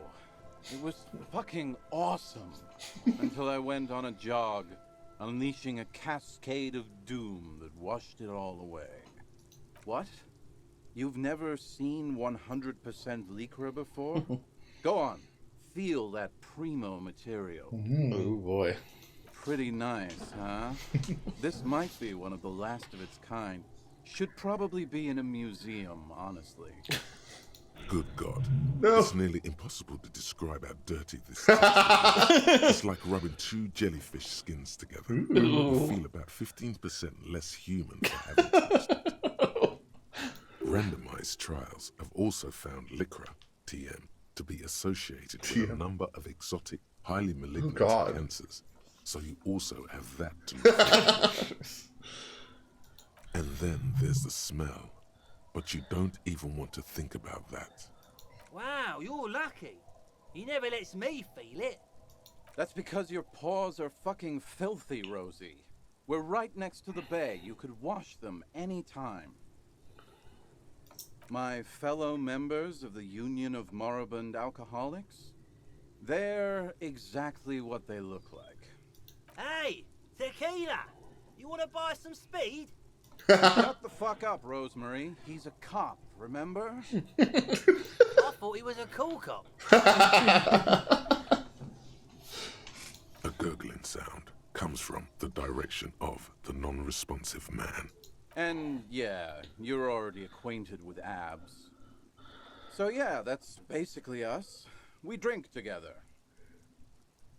Tequila, it's a verifiable tragedy. It was practically brand new. Sure, it didn't really go with my lycra threads, but it did itch a lot less. Say, you're a detective, right? Maybe you can help old Doom Spiral out. Solve the case of the missing jacket. What do you say, Tequila? Yeah, exactly. You're here to serve, right? If I knew where I lost it, don't you think I'd have it? I mean, maybe I was up by the boardwalk, or walking along the beach, or checking out the abandoned fish market. Somewhere north of here, that's for sure. You could ask around, see if anyone's seen it. I'm all ears, Tequila. I do. But as you can see, my fuel tank is running quite low. If you catch my drift. Cottonmouth is keeping my tongue imprisoned. You too, Tequila Sunset. Good to see you, friend. Do I have deals set up for you, buddy boy? So what do you want? I got smokes. They're cheap. Very cheap. I got Pilsner. Great deal. You won't get a better deal on that piss. Spirits I can let go for 300 real. Ooh. I also have speed. And by speed, I mean amphetamine. Aye, by amphetamine, I mean speed.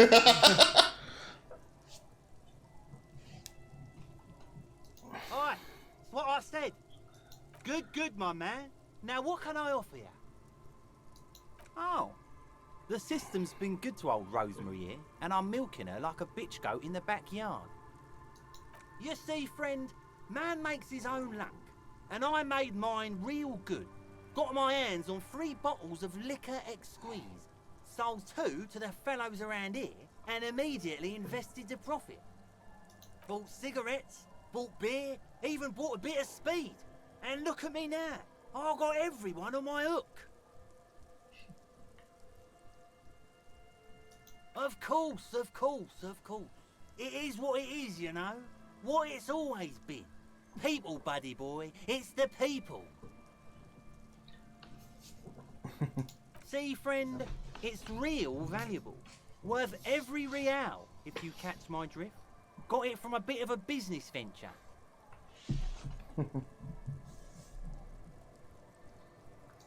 You know, it's funny, actually.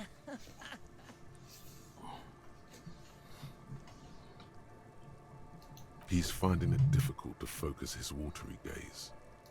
What? This guy. Oh, this is medicinal spirits. The good stuff. Got it from the doctor's office. I got one of those scientific ampoules a few months ago. Torpedo, they call it. It's supposed to keep a man from taking a drink. Didn't stop me for shit, that's for sure. 5 lemons with half a pack of butter and you're good to go. It really isn't. In a week, the goddamn kidneys started giving me all kinds of help. Finally, the missus took me to a private doctor's office. Not a charity, the real thing.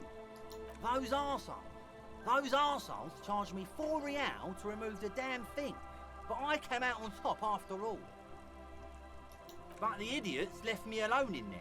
Now, I used to teach high school biology. I know what doctors use to preserve dead fingers. fight 3 cans of this blue medicinal stuff from the back room. Threw the snakes out and voila! What's left is this beautiful blue stuff. 98.7% almost pure alcohol. 2 I already sold to these fine gentlemen here. But this last one is yours for 3 real, if you want it. Don't say it. Yeah, be careful. It's extremely flammable. 1 spark and the entire city of Revachol is wiped off the map.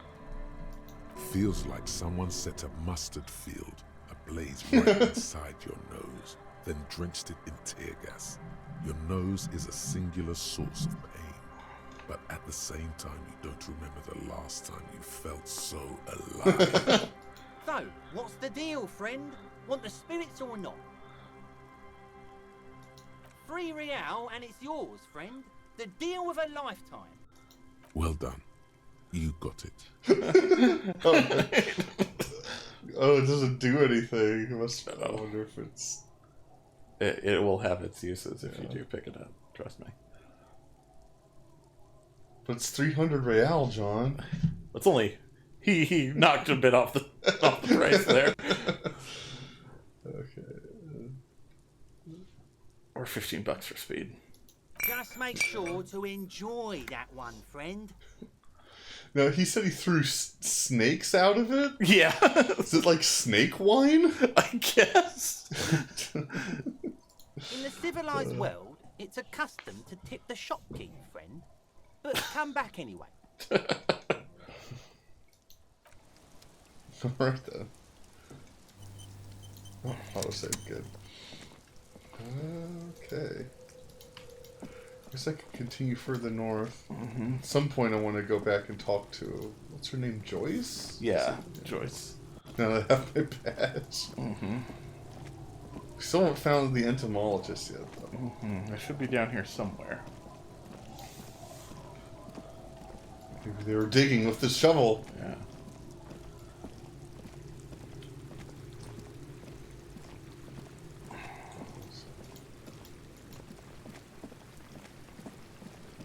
Investigatory dot here.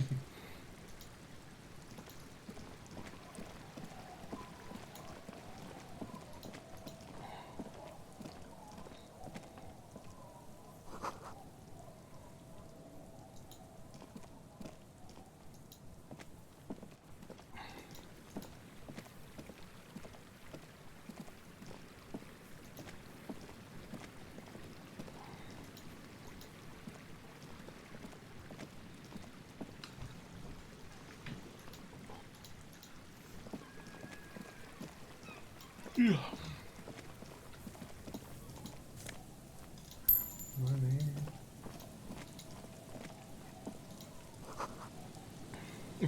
I wonder where this came from. Yeah.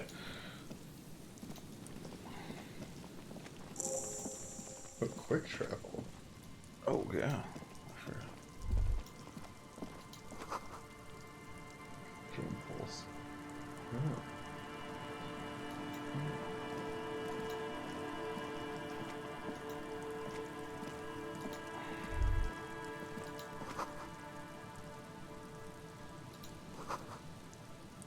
Room 127.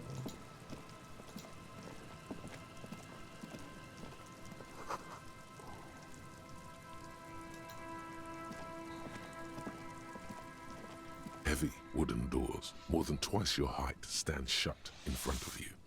The rectangular sea-worn ornamentation appears in stark contrast to the padlock, carelessly drilled into the wood.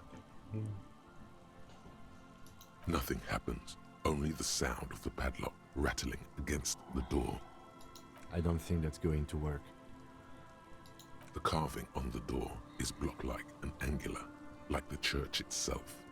2 large beams shoot downwards, sinking into the wood before they reach the threshold. The surface is smooth from the wind, but moist to the touch. This cheap-looking padlock is sturdily built. It shackles together a hasp and a staple screwed into the wooden door. The lock is adorned with a yellow sticker. It'll be easier to break the staple than the lock. Also, that sticker is interesting, somehow. You see a yellow circle with 2 X's and a big curve below them that looks like a mouth. You're pretty sure you haven't seen it before, but what the symbol depicts is clear enough. A smiling dead guy.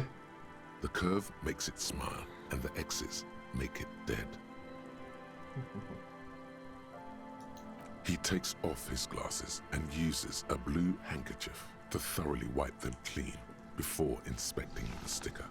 Then he looks up, pauses, and replies. No. Looks like a dead man smiling. Suggests junior delinquency. For Revachol aussi, the moral intern defined junior delinquents as minors between the ages of 10 and 16 who have committed an act in violation of the law. These acts aren't called crimes as they would be for adults. Crimes committed by minors are called delinquent acts. This was part of your officer's exams. I haven't seen that sticker before, and I'm not a youth. I guess that tracks.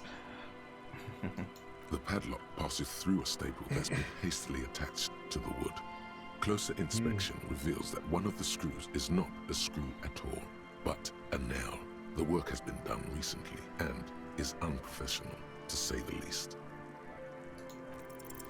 There's nothing like the sound of a sticker unpeeling. Now it's stuck to your thumb.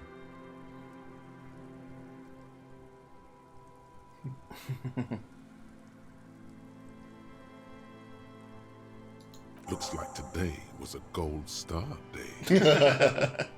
If you really think we should get in there, we need to find some other way. Yes, the pulsing base. An indication of junior delinquency. Oh yeah, I should probably inspect that alcohol I just got. Oh, I guess it's just an item, so. Blue medicinal spirit. Invariably blue, an earthy blue tint, kind of that might or might not, but definitely does glow in the dark. 7 pure alcohol. Keep it away from an open flame.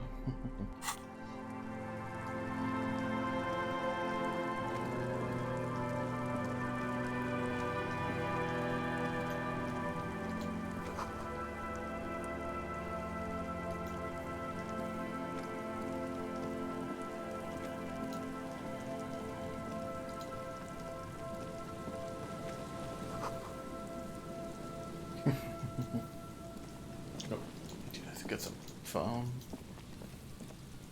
Oh, I can use the phone. A metal payphone under a yellow plastic dome. You could use it to call someone, unless you're out of change.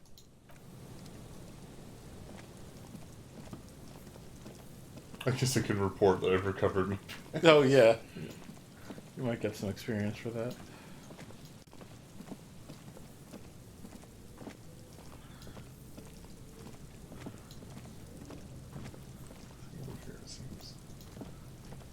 Let's see if I can do that.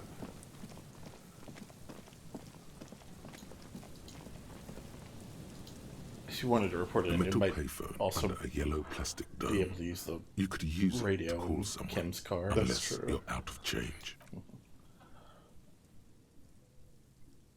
You hear the tone. The machine is A random number? Yeah. Alright. I'll just use Kim's radio. Yeah, next time you're back up there, might be able to do that. Someone has left an unidentifiable article of clothing on this railing. It smells really bad. It's streaked with dried seagull shit and tangled with pieces of seaweed. A dangling arm suggests that there might be a jacket beneath the crust of filth. Please tell me you're not taking that with you. I'm sure he'll be thrilled to have it returned.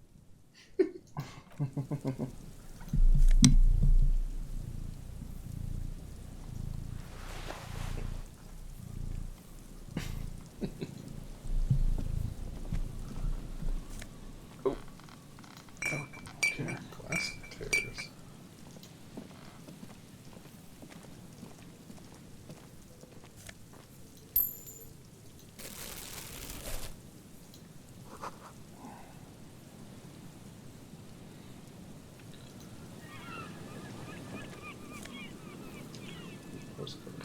Cool.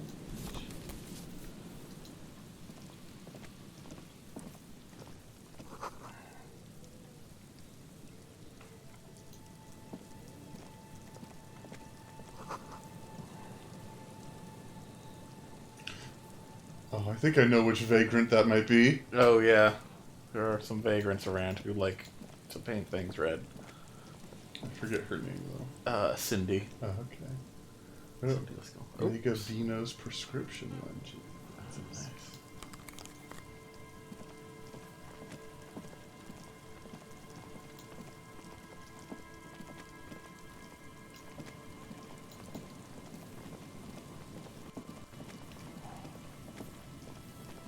So I need to follow the sound of drums.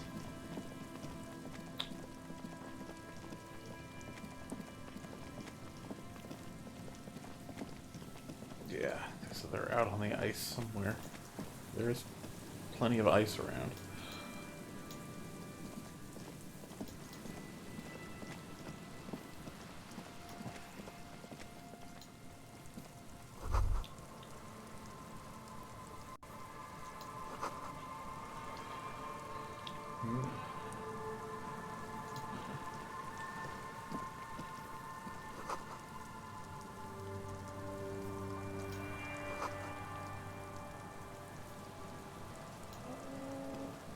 An old door, worn by elements, guards the depot.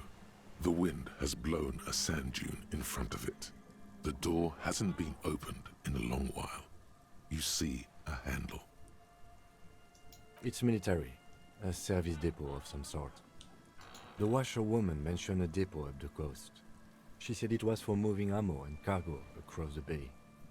This might be it.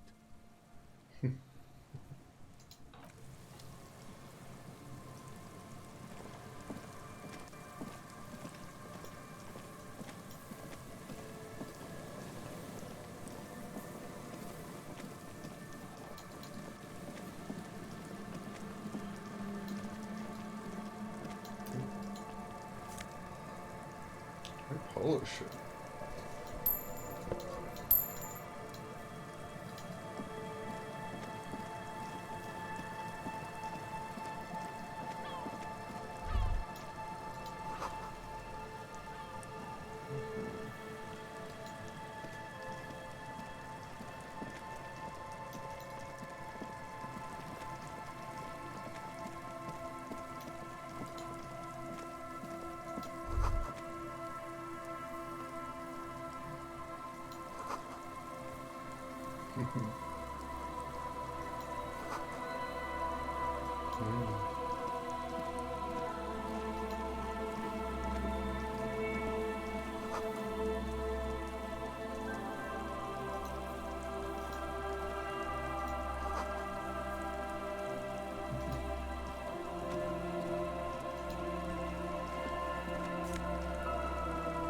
It's a scarf.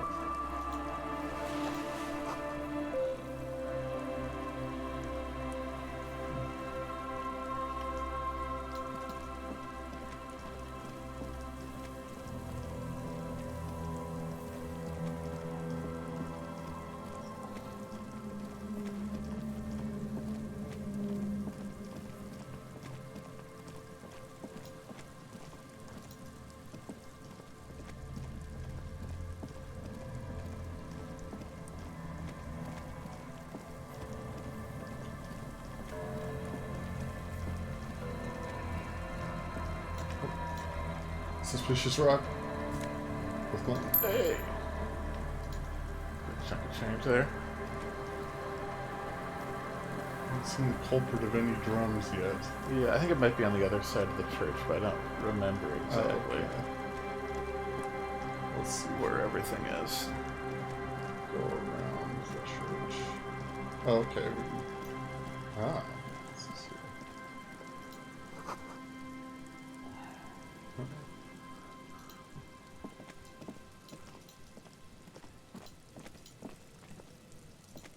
Remember if I had a chance to like attempt to break the lock. Heavy wooden doors, more than twice.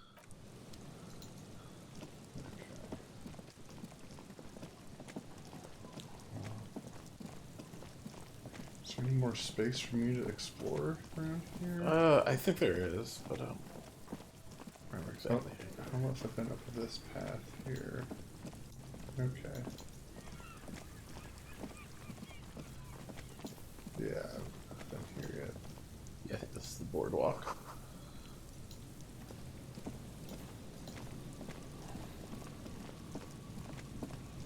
Oh yeah, and this is around where you found that Oh, code. yeah. Okay, I realize. Go over this way. The remaining windows rattle from a strong gust of wind. They're covered in a thick layer of grime. They must have been like this for 40 years. Dripping water falls from a high place. All you can see is the shadow of a collapsing staircase. No, I won't even try. You know, I had a partner once. They called him Eyes, because he had to show me things. It's that bad. Well enough, actually. It's odd how that works. I'm no sharpshooter, but I passed my shooting courses 7 out of 10.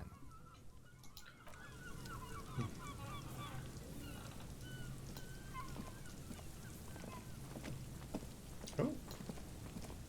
There's some people. Electrical. You see a once bright mural towering above you.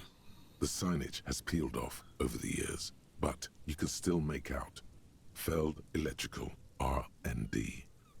A slogan used to intertwine with the loops a long time ago. Now, only a shadow of peeled letters remains. It says, "Tomorrow is just a whisper away." Looks like tomorrow never came.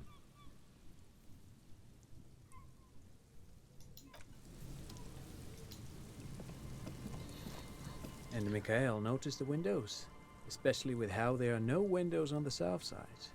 This was to deal with. You officers, come to investigate the historic subtext of West Martinez? I'm Tran Heilostam. You must be Kim Kituragi, right? I was just telling my son about this building. Not a lot of people realize the historic significance here. Very rich in hypertext. Nice to meet you. Yes, hypertext. Young Carp and the collection of cultural hyperlinks.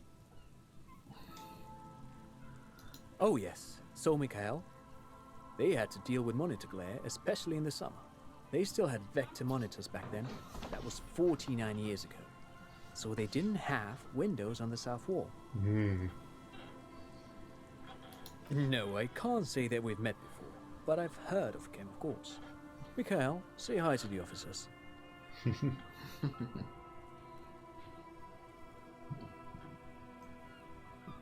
Mikhail's a little tired today. We spent all night trying to run Orbis on his radio computer. Have you heard of it? It's a programming language used in Grad.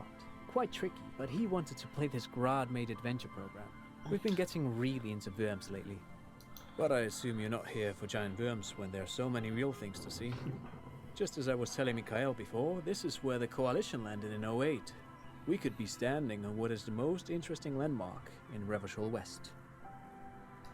This man is your half-brother. You feel it. But why? Ask everybody for money. You can. Aha! But it's not just any empty old building. What not a lot of people know is this used to be the R&D department of Feld Electrical. And Feld, which now sells ink cartridges mostly, was once a top dog in the turn-of-the-century cybernetics boom. Hold on. What's R&D?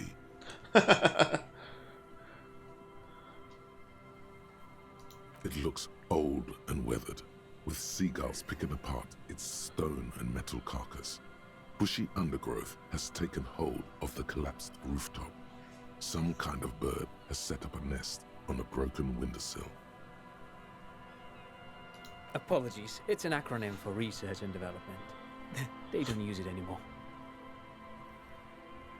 You're probably more familiar with RTD, Research and Technological Development. Mea culpa. You are not familiar with that one either. This man is a bookhead. That's not surprising. Only a vestigial ink cartridge and ferrotape manufacturer remains. They started out as a midway electronics outfit in Königstein 2 centuries ago. After an aggressive move to Revachol, Feld became a global player in the emerging personal electronics market of the pre-revolutionary era. Still, Tricentennial was beating them in business machines. But Feld had an ace up their sleeve, or should I say they were developing an ace up their sleeve. I'm mixing my metaphors here. It was here in Martinez, possibly in this very building, that they developed prototypes for a tape computer. An elegant folding mechanism of rollers and ferrotape ribbons, portable enough to be a take-it-home solution, revolutionizing business machines, possibly even bringing them to the average consumer. Which is a feat of engineering even today's giants, Rehm, ICN and ZAM, haven't achieved yet. He assumes something like a combat stance, facing the wind. Indeed. What? The revolution! Unfortunately, their moonshot project never made it to the market. Feld's move to Revachol backfired. The revolutionary government liquefied their assets and expropriated those very advanced prototypes, possibly from this very building, or one of the adjacent ruins. All of this was built by Feld, even the boardwalk. Wild Pines built Martinez proper as a resort for their middle management. Feld built this side of town for R&D. Yes, they even built a pleasure wheel, but that got destroyed in the war. A pleasure wheel? Perhaps reminded of a childhood memory. It's clear he would prefer there were a big wheel lighting up the coast. Yes, to lure in their star engineers. This part of Martinez was nothing but reeds before Feld arrived. They had to make the prospect of living here attractive. It was supposed to become a global center for innovation in cybernetics. But history had other plans. Oh, I'm afraid it didn't end well for the boys. But this story is a bit too dark for little Mikhail here. Now, if you were to ask about tape computers, they used them for military communications, but also to write and send out press releases, the most notorious example being Le Décret de Mars. What's the Mars Decree? I mean the radio transmission sent out to news agencies and world governments by the newly created Commune of Revachol on the 7th of March in the year 02. It's a beautiful piece of text, actually. A singer-songwriter I know, Charette, called it a love poem to Revachol on her political concept album, Bon Baiser dans ce Lind. You should read it. Every local library in Revachol stocks a copy of the decree. I tried to get Mikhail to memorize it. Tried to. Someone was much too interested in worms to be paying any attention. The kid takes a peek at the green and silver worm on the cover of the book, already forgetting about this part of the discussion. Actually, no one knows. No one even knows what a computer made entirely of tape would look like. But word has it, they were very elegant, exquisite, alien-looking turn-of-the-century hardware. 10 years ago, I did a little freelancing, I guess you could say. I was a special consultant for an exhibition at the Wompty Dumpty Dum Center in Vredefort, Oranje. It raised the same questions, and we had lengthy discussions with Paul Ockerman, who was head curator at the time. This was before the twins Keith and Guy Hughes joined the team, trying to... Wait, the Wompty did he Dumpty just Dum say Center? Wompty Dumpty Dum? He did it. He said Wompty Dumpty Dum Center, like it's the most natural thing in the world. What the hell is a Wompty Dumpty Dum Center? Even encyclopedias don't. Keith and Guy juiced.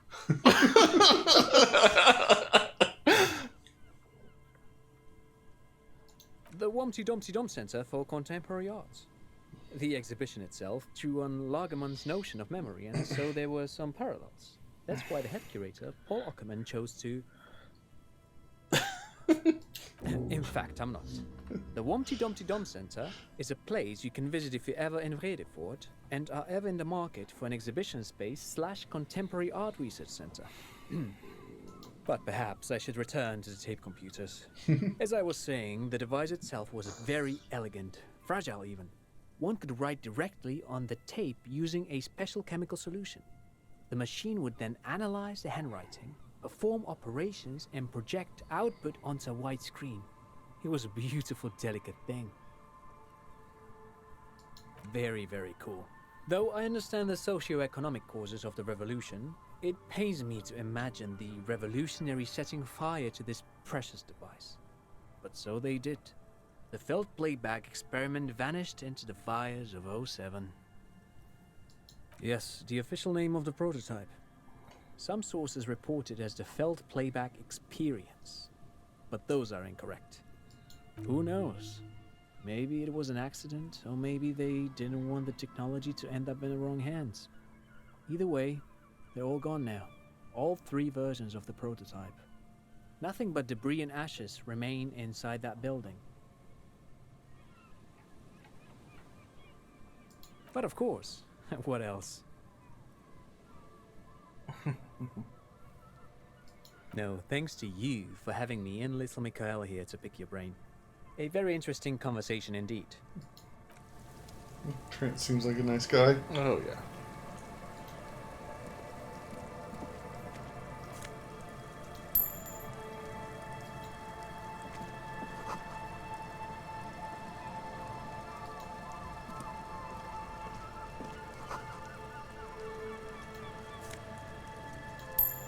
And lots of money. Yeah. And drugs. Yeah. Or medicine, I guess. But what is that except another drug? I know, right?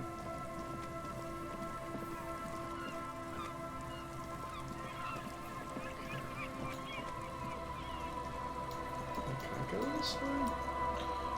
I guess not.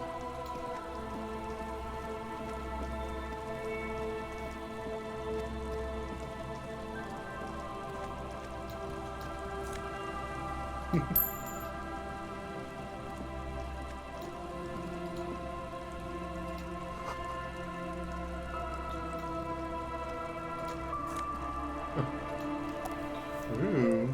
Oh. Superstar sunglasses.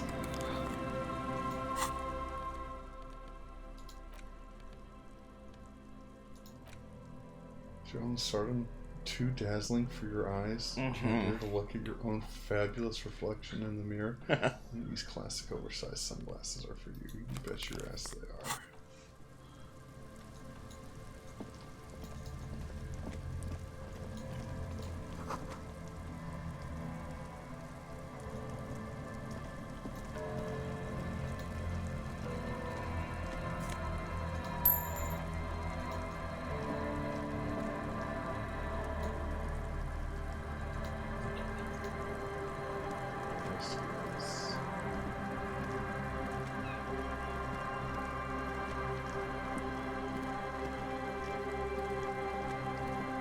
Scattering of bullet holes is spread across the cracked wall, reaching from one corner to the other.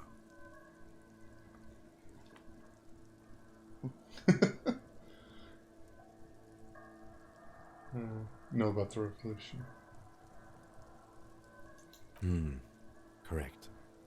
The density of the bullet holes is unusual, even in a general average bullet hole frequency in Martinez sense. Grim, meaning this is a lot of bullet holes. Looks like fully automatic rifle fire. Something you don't see these days. The manufacturing and sale of automatic rifles was curtailed after the revolution. The destructive power of such tools proved to be too much. We do need to retain some humanity in this world.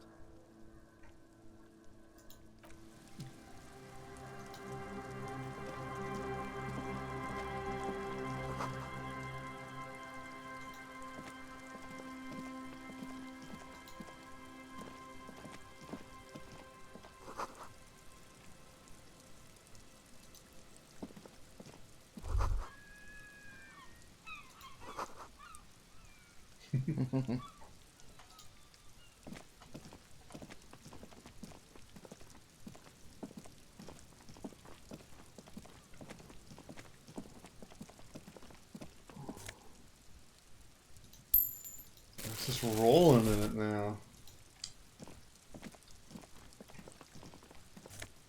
Oh my god. Oh wow, yeah. Just raking it in.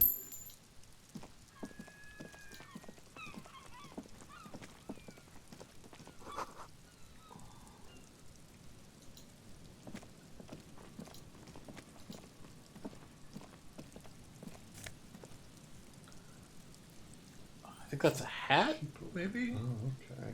Like a beret, sort of. Interesting.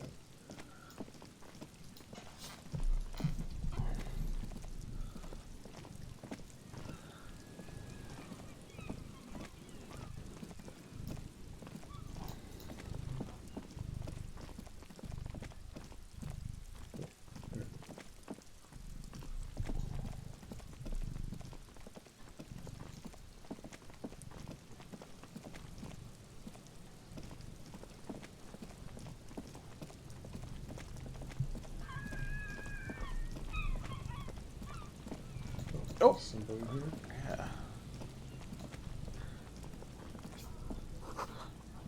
Tiny. Mmm.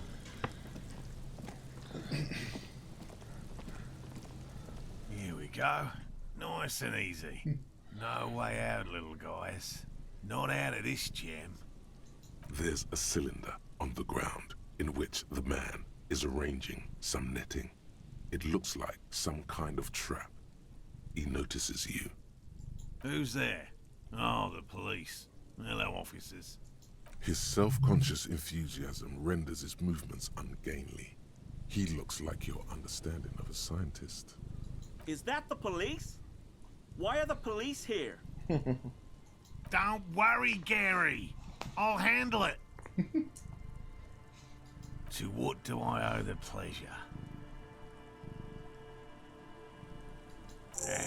Of course. Thank you for passing along the message. That damn water lock is broken, and we can't go all the way around the 881. You broke the water lock with a motor carriage? There was a billboard in the canal. Not a vehicle. It said Samaran Butter.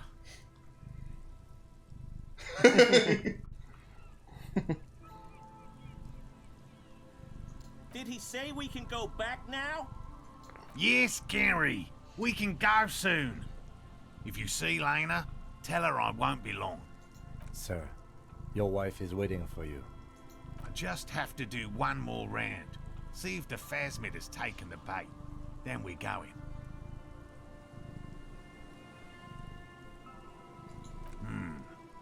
Well, first of all, it's damn difficult to find, which is why we've been knee-deep in the reeds laying traps for it. Good question. Being a phasmid of the order Phantasmodea, a ghost insect, it disguises itself as plant matter. In this case, the reeds. Awful lot of reeds around, aren't there?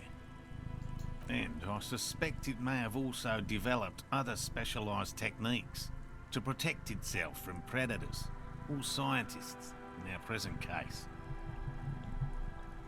It's my hypothesis that it has evolved certain electrochemical defences that allow it to interfere with animal perception, impeding pattern recognition, confusing the visual cortex. But I cannot describe how these defences work, much less how they evolve, without studying a live specimen. Yes, it makes perfect sense. You're beginning to suspect there's something paranatural about this phasmid. I'm expecting it to be quite giant. One known species of phasmid, called the Megaphasmodea zoensis, is about the size of a grown man's forearm. So, Seems puny, to be honest. typical rookie assumption. Rookie assumption. Insects are much more sophisticated creatures than those unversed in zoology give them credit for. Even simply catching a glimpse of the Insulindian phasmid would be the apex of of any cryptozoologist's career. But to study it and its defences, find out how it stayed hidden so long, Would be glory itself. Very little, I'm sorry to say. No one's ever captured a specimen, so all our information is based on first and third-hand accounts. Not yet. That's what makes it a cryptid. Just out of curiosity, if there's no proof of its existence, how do you know it's real? I know it's I'm real. trying to be respectful. Yes. By which I mean, I've heard enough first-hand accounts to believe quite firmly that the Insulindian phasmid is more than mere superstition. Yes, the most recent sighting was by a couple of teenagers along the coast here. That's what brought us to Martinez specifically.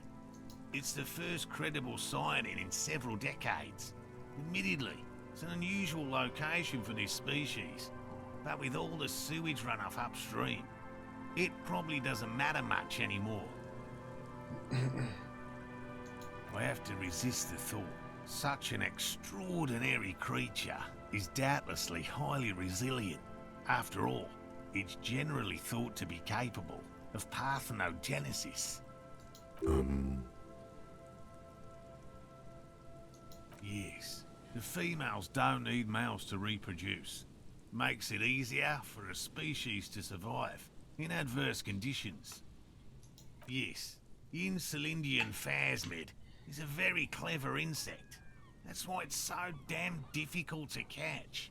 But as a scientist, I'll try my best to remain dispassionate. There's nothing dispassionate about the way he talks about insects. Well, they may not look impressive, but Lena designed them quite cleverly, so I'm sure they'll do the trick. Yes. Simple. Attracted by the locusts, the phasmid crawls down the funnel and, having eaten its fill, can get back out. At least, that's the intention. The net isn't a perfect solution, but we didn't want to use anything that might damage the specimen's delicate exoskeleton. Locusts. Nearly all known phasmids are herbivores, of course. But we've hypothesized that the Insulindian phasmid might occasionally prey on other insects. Inside the traps, a number of locusts crawl and tumble over one another in a tiny, chittering swarm. They'll work, I assure you. The predatory hypothesis, using locusts as bait, accounts for the failure of previous efforts by other teams, which use plants. We have given this some thought. The traps do seem to be deftly and thoughtfully constructed. It's clear the cryptozoologist's wife knows what she's doing. Yes. What? And I'm eager to return to her, I assure you. But I can't leave before we finish with these traps. My wife understands that just as well as anyone. Come on, Morel. We've been soaking out here for days. It's time to go back. Oh, he's a crypto-fascist. Yeah. And leave the traps? Absolutely not. I won't let Lena down. Come on, she wants us back. I'm soaked up to my nuts over here. We'll both catch reed crabs if we don't dry out soon. Of course it's important to her.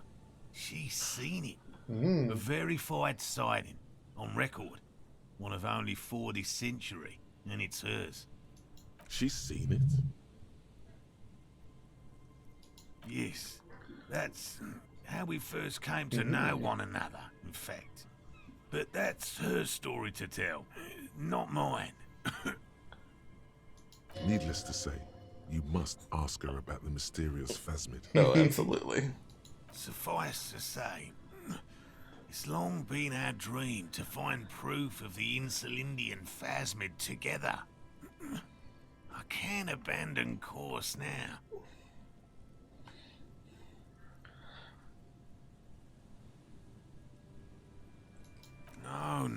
No. The traps need to be monitored on a regular schedule. What would we do if the phasmid were to starve? while we were sipping tea at the hostel. He's dead set on this. I could go for some trap setting.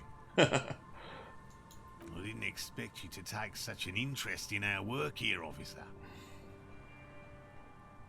Yes, indeed. Both require a great deal of research, attention to detail, and, above all, persistence. There are 4 in total. One is to the south, on this little peninsula, by the boathouses there. It's very near. Another we set in Land's End, to the northeast. It's behind a small sand dune there, on your way to the old radio tower, after the church. The third is set near the canal, where you crossed, by a concrete slab. A big thicket of reeds going up the slope, and among them... You should check at least one of those before returning to this one, since I just said it. This one's more of a technicality, but still, better safe and stupid than sorry. That seems like a lot. Do we really have time for this extracurricular venture? Even relative to examining a week-old corpse, I'm not sure mucking about in the reeds qualifies as fun. But have it your way, detective. If you think it's important, you have been right before. That's true. Bring it to me at once. Just make sure the trap is closed tight. That's highly unlikely, officer. But in the event you do, I'll spray you with a pheromone mixture I developed. It's made of musk and research chemicals. The pheromone should attract the insect to you, or at least prevent it from bolting at the sight of you. It's quite potent. Will last you about a week.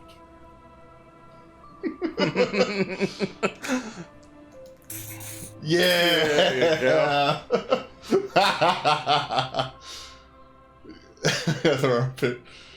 It's not so different from the putrefaction of the hanged man. I hope you're not buying this. He dispenses it without letting you touch the canister, so it would be precious like holy water. It is precious. A single dose cost me 50 real to develop. Not that I expect you to understand self-financing one's own research. Right, which means you two can pack up and go back to the whirling. Finally, someone's talking sense. Fucking Gary. Gary, Jesus. Gary and Everyone I will hates start Gary. breaking down camp. All my If you have homies any hate more Gary, questions, Daisy. Now's the time to ask. We'll be gone once you get to it. If it's more cryptid-related business you want to discuss, you'll have time for that later too. But what if the information is vital? On the hunt. What about his eager to leave friend Gary there? Talk to him too, perhaps. I've just always liked animals and puzzles. Searching for cryptids is a bit of both. It's not child's play, just because I have to traipse through the mud every so often. Real. I know you think one is a respectable profession, while the other is superstition. Everyone does. My methods do not differ from other scientists. I simply draw upon a wider variety of evidence. And I have more hope that something truly surprising might happen. No, as I said, I have yet to catch a cryptid, although I have come close. Close. Interesting. Something for later, this close call. Real. My method. No, as I said, I have yet to catch a cryptid. Interesting. Everything from forgotten regional lore to newspaper accounts, like the one that brought us here, to look for the phasmid. I keep a very open mind. No, very few cryptids are ever discovered, and not for a lack of trying. To stay hidden is a cryptid's primary quality. It's even in the name, cryptid. Of the list of cryptids kept by the Cryptozoological Society of Chemney, which is 4,082 items long, about 2,000 have been confirmed as hoaxes. Cat on the move. 2 are categorized as confirmed discoveries. The rest are in differing stages of discovery, refutation, and data collection. Yes, the Chateau Quan forest pygmy, who turned out to be an extinct species of primate, and a cave salamander from Yugograd, who is, honestly, quite unremarkable. It's in a zoo somewhere. We cryptozoologists are brutally honest with ourselves, more so even than the public. With cryptids, most cryptids are hoaxes or they are never found. That does not mean we should stop searching. Indeed. If our expedition is successful, every paper in the world will report on it. From Revachol to Dushantu. It will be a zoological miracle. Yes? Alright. What cryptids precisely? I usually discuss these things with specialists, so I don't know what. We would have to discuss. He wants to say, but decides against it. Since you've offered to help, you need to ask him about specific cryptids. Cryptids you've heard about from Lena or his friend Gary. He won't just talk. A willow person. It's a long story. One non-specialist would find rather dull. They're not people, really. Some argue they aren't really animals, as they seem to have evolved directly from trees. They're very, very thin, almost flat in fact, and can camouflage themselves easily, wrapping themselves around trees and blending in with the tree bark. In that way, they're not too dissimilar from the phasmid we're looking for here. You probably have. Gary and I painted an entire grove's worth of trees in slow-drying paints. It was a bright lavender colour. I was hoping one of the willow people would get paint on it and not be able to camouflage itself. After waiting in hiding for hours, I saw a figure slip from one of the trees, a lavender shadow dashing through the grove. I chased it with a net. Not very elegant. You can't be elegant in the field. And, well, it was faster than me. A lavender shadow. I know you think we were snacking on funny mushrooms. It's easier to mock someone than to admit that the world might be more interesting than you've imagined. Furthermore, I'm not saying it was a confirmed sighting. I'm painfully aware of what goes into verifying such things. There is a serious possibility that I saw a squirrel or a trick of the light. I am my own harshest critic. Confirmed. It's 100% verified and meets all the standards of an authentic cryptid sighting. No offense, officer, but I'm not much of a pedagogue. I don't know what I would have done if Lena hadn't persuaded me to go back to field research. You should ask her if you want interesting stories. Me? I'm not a people person, unless you haven't noticed. And I don't make a good lecturer. My strength lies in field work and persistence. By all means. Hey, so we've been monitoring you internally, and now we know your copper type. Oh.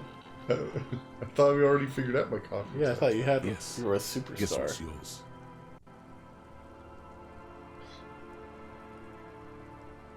That is only a ludicrous daydream. Guess again. You're the... That is only a ludicrous daydream. That is only a ludicrous... That is only a ludicrous daydream. No, you're the sorry cop. Oh. The cop who's sorriest. Let's make it official then, shall we? I'm sorry, often. You can always opt out if you don't want to be this. Jealous of the sorry cop? But I don't think it has a I key. think they'll be fine. Don't worry. They'll be super, super fine. It'll be totally okay. You can dual copper type from sorry to anything. Okay. I'm not sure what you get if you... Oh, you get a thought. It's okay. Yeah, makes sense. See if you can get something out of this, like info. Or maybe every time you say you're sorry, you get $1 million.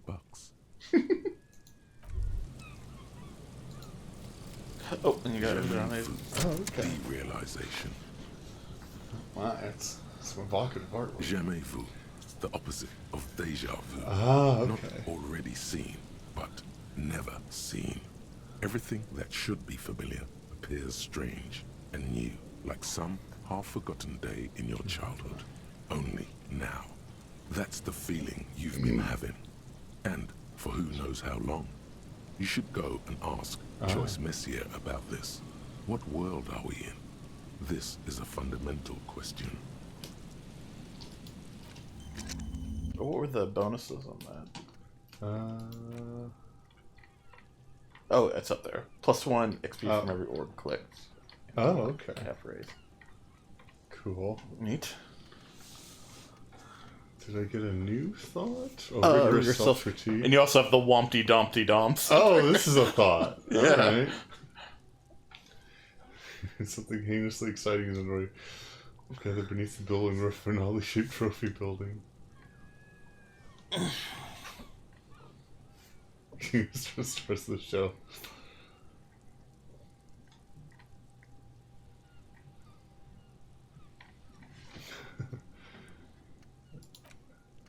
A regular law official. King of Constant rigorous self-critique.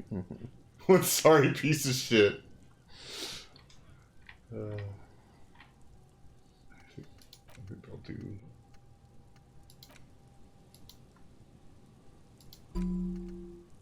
Yes. I remember Wompty Dumpty Dum actually being pretty good once you finish it. And it doesn't take very long. Good. I think it also like boosts your experience somehow. Oh, okay.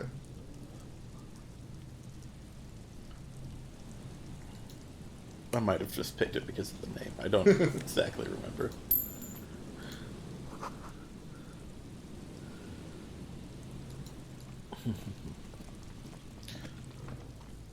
Do you want to wrap up soon, or? Yeah, I think I'll talk with the cryptids and then maybe go back to I'm whirling. Gary. Okay, yeah, that seems Very good. generous. Then we'll talk of to you Joyce help us next out, week. Officer. Yellow Man. I mean, officer. Oh God, he was talking. Oh my God, dude! That's not super. What the fuck? The lieutenant raises his eyebrows slightly and takes out his notebook. Yellow Man. That sounds awfully familiar. Something to keep in mind for later. I'm just waiting for my friend Morel to finish up with his insect traps so we can return to civilization.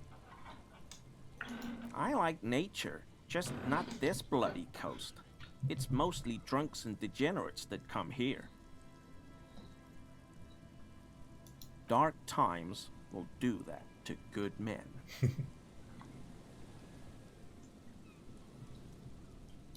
Oh, so that's what the RCM in Martinez is about. Great. Great to hear someone's finally taking care of that.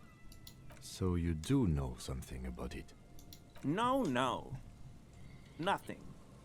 He was some kind of mercenary. But everyone here knows that. I'm just glad to hear you're looking into it. That's all. He's not feeling very comfy in his clothes, is he? Strange. My mug? Why would you think that? Really? I hear it all the time. All in jest, of course. No offense meant to anyone. Okay, I admit it. I threw the mug away in the trash container behind the hostel. I know I shouldn't have, and I am very sorry, officer. You're not going to find me, are you? Whew. Thank you. You won't regret this. I won't use another man's property to dump my garbage ever again. I don't know what got into me, really. Work has been stressful lately. Damn Koiko's price dumping us out of competition. Jesus Christ. What did you do, Gary? Nothing. Nothing. Just answering some questions. Helping out the law. Here we go.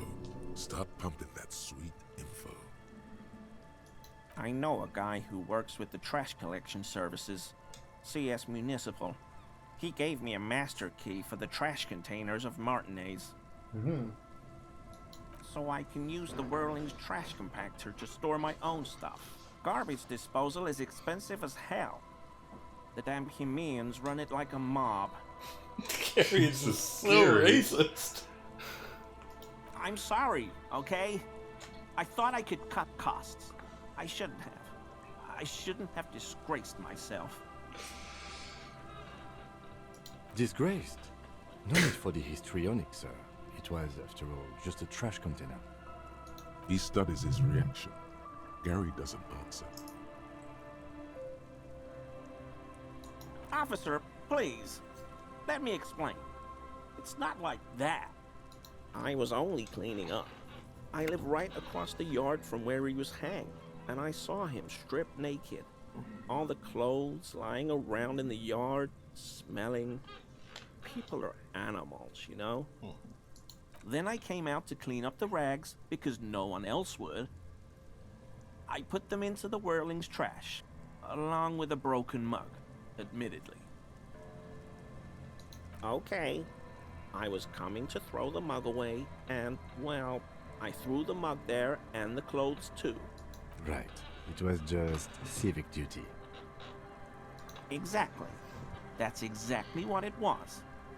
Civic duty. As he shifts uncomfortably, a series of clicks, like the clinking of glass beads against one another as they roll across a hardwood floor. You've heard this sound before, but where? What sound? Really? There's lots of weird stuff out here in the reeds, though. Insects, trash. Could be the wind shifting some garbage nearby. The sound you heard was not the sound of something easily abandoned. Armor? No.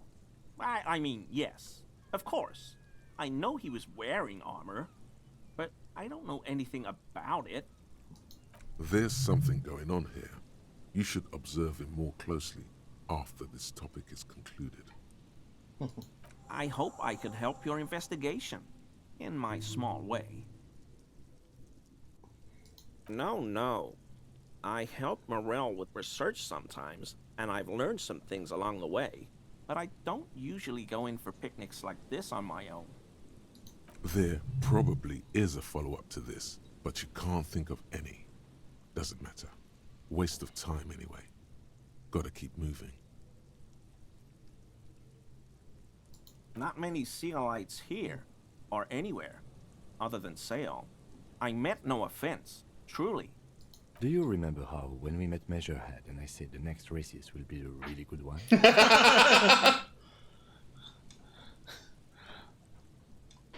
Well, this is that racist.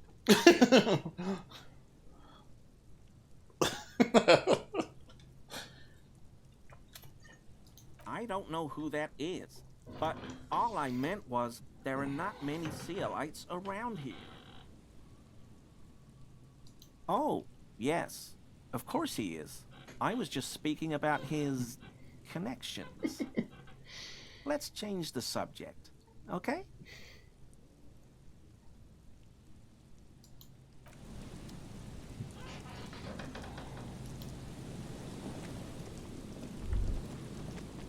That patch of reeds over there, it's a great place to hide something.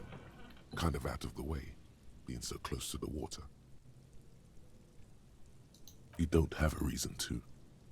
Yet. Nothing. Just a hunch. The hunch passes, leaving you there, by the old boy bobbing in the water. Time to go. Is that just Inland Empire being paranoid? Maybe. Maybe. It says 11.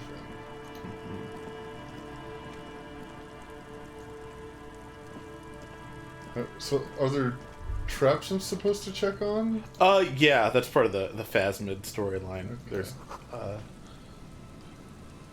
4 traps in the southern part of the map. There might be a list of them on your, like, mission journal. Don't remember. Inspect the traps. Oh, yeah. Far northeast of the Feld building. Cryptozoologist camp. So the Feld building.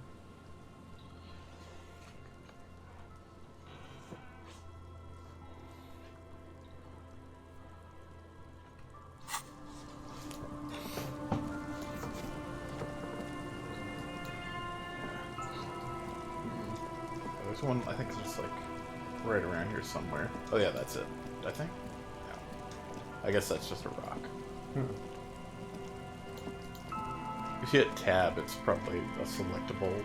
Yeah, I'm holding tab right okay, now. Yeah.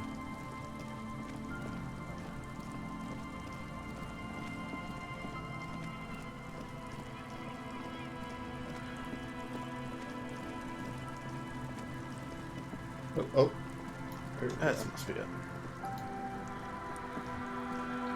There's a trap in the reeds at your feet. Looks like the same one you saw Morel set before. Same mesh, same wiring. Behind you, the ruins of a residential building rise over the reeds, shielding them from the wind. The reeds rustle confidently. Locusts are crawling around in the trap, confused but uneaten. You see no carnivorous reed phasmid gorging on them. Big surprise. Anyway, 1 down, 3 to go. No, you weren't. Do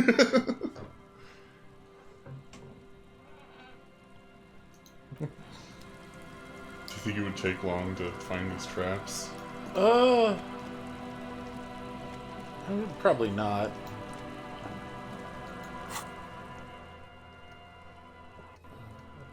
Okay. Oh. Yeah, it's no. So there's still one at the camp? Okay. Oh, okay. There it is. Oh, and I guess they left. This is after the trap Morel just set. Checking it over, he said, is just a technicality. But the reeds by the abandoned campsite hiss and shake. It's good the cryptozoologists left. This isn't a very cozy place to stay night after night. The later it gets, the colder. Remnants of the camp can still be seen in the sand. The fire that's gone out. You feel strange, somehow. This trap is also full of panicked locusts. No sign of any cryptozoological beast inside. Another empty trap.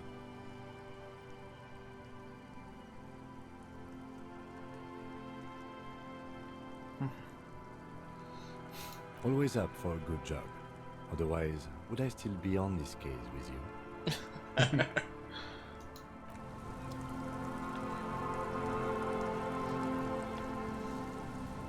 Yeah, there should far north, east of the Feld building. And then one near the canal.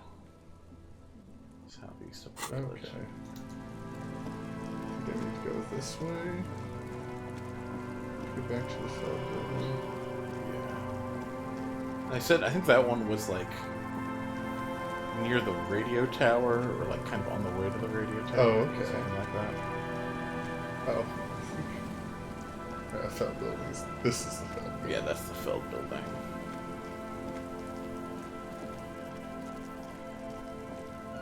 Oh yeah, we can't go this way. Definitely. So we have to go. If I remember the radio tower.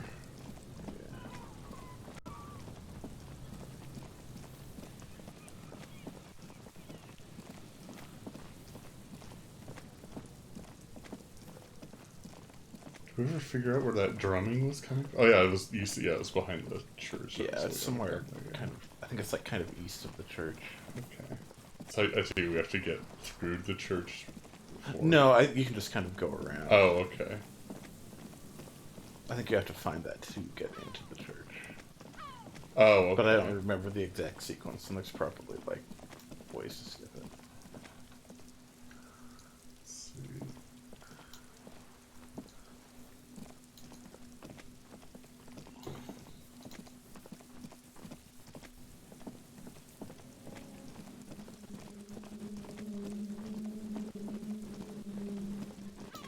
Oh, there's one.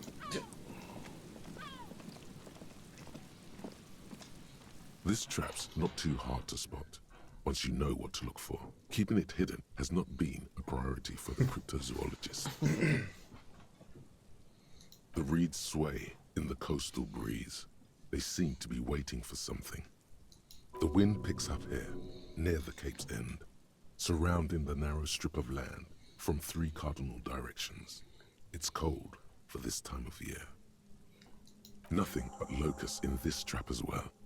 Definitely no cryptozoological monstrosity. Empty as all of them. One more of these and we are done.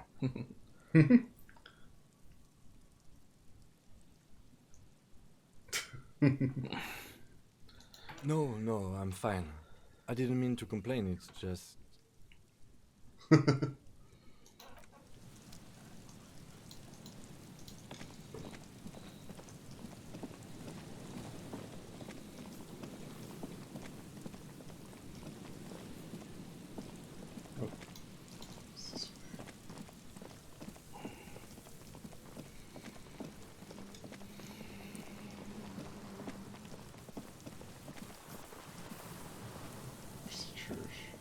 See if I can get around it somehow.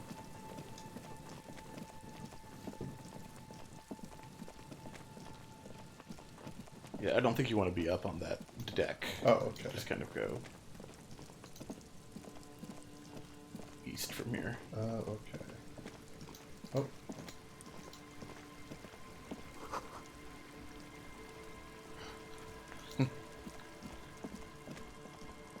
Oh, okay, I see.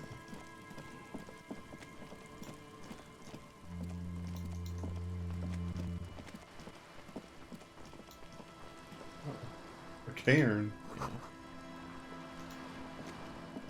Okay. And a person. And a tent. Oh, I hear music.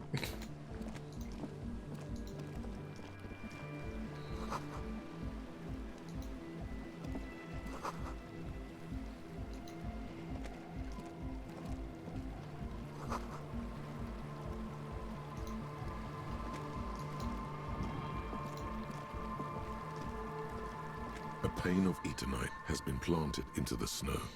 2 poles are holding it up. Barely holding it up. It could fall over any minute. A stronger gust of wind might be enough. It looks like a makeshift bridge. Could be convenient. The pane falls into the icy snow with a soft thunk. Nice. We should ask that girl on the ice what's going on here. Okay. I don't know if I want to start a whole new thing tonight. This could be on the agenda for next Discuss Stream. Yeah. Let's see where. Okay, there's the church there. Alright. So let's just find one more trap and go back to the rags.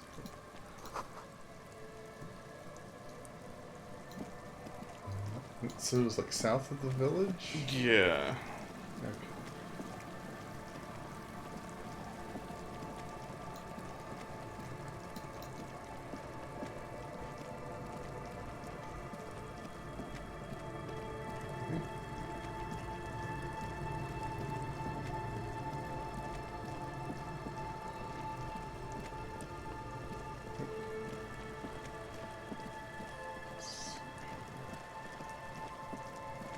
It was near the canal, I think he said. Oh, or like, I don't remember exactly.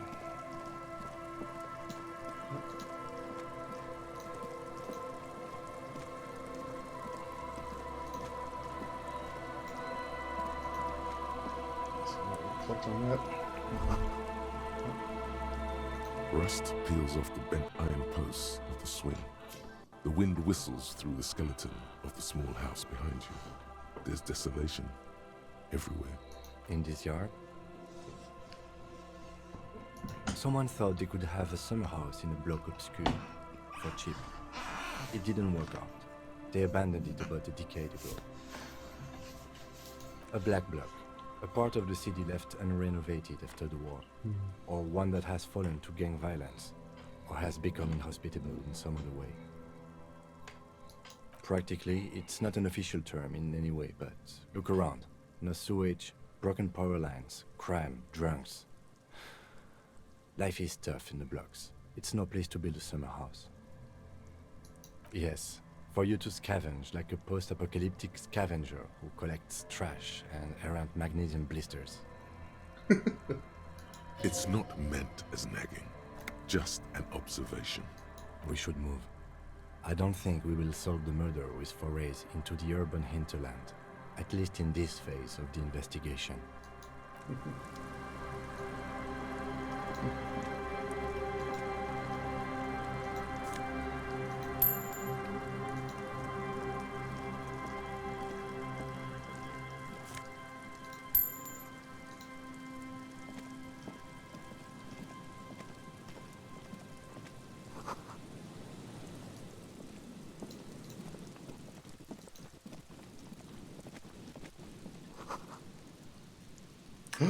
Music.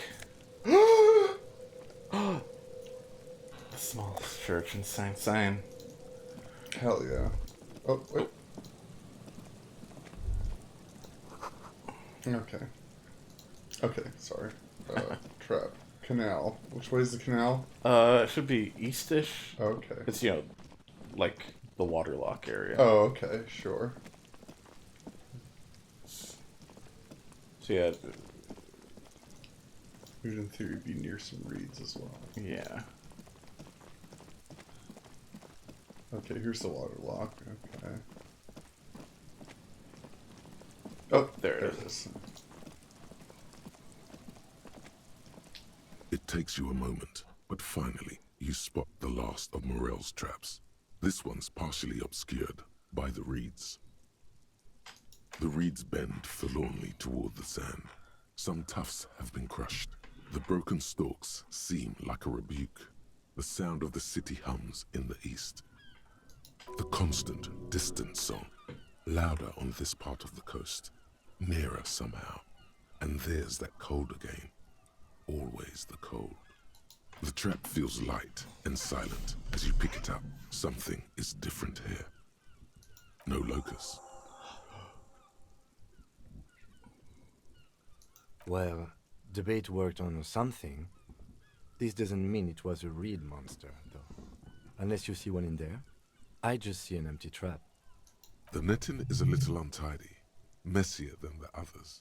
Like someone or something picked up the trap and shook it before dropping it back down on the ground.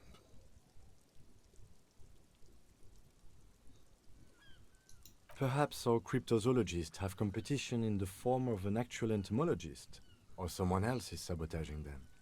I could present more theories, but then I would be taking this on as a case, which I'm not.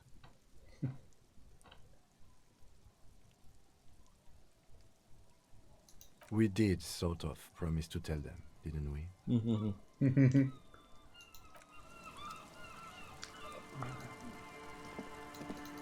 Alright. There is some fast travel system now. Yeah. Looked like on the church, but I don't know what Maybe you go to the map. Yeah. Let's try that.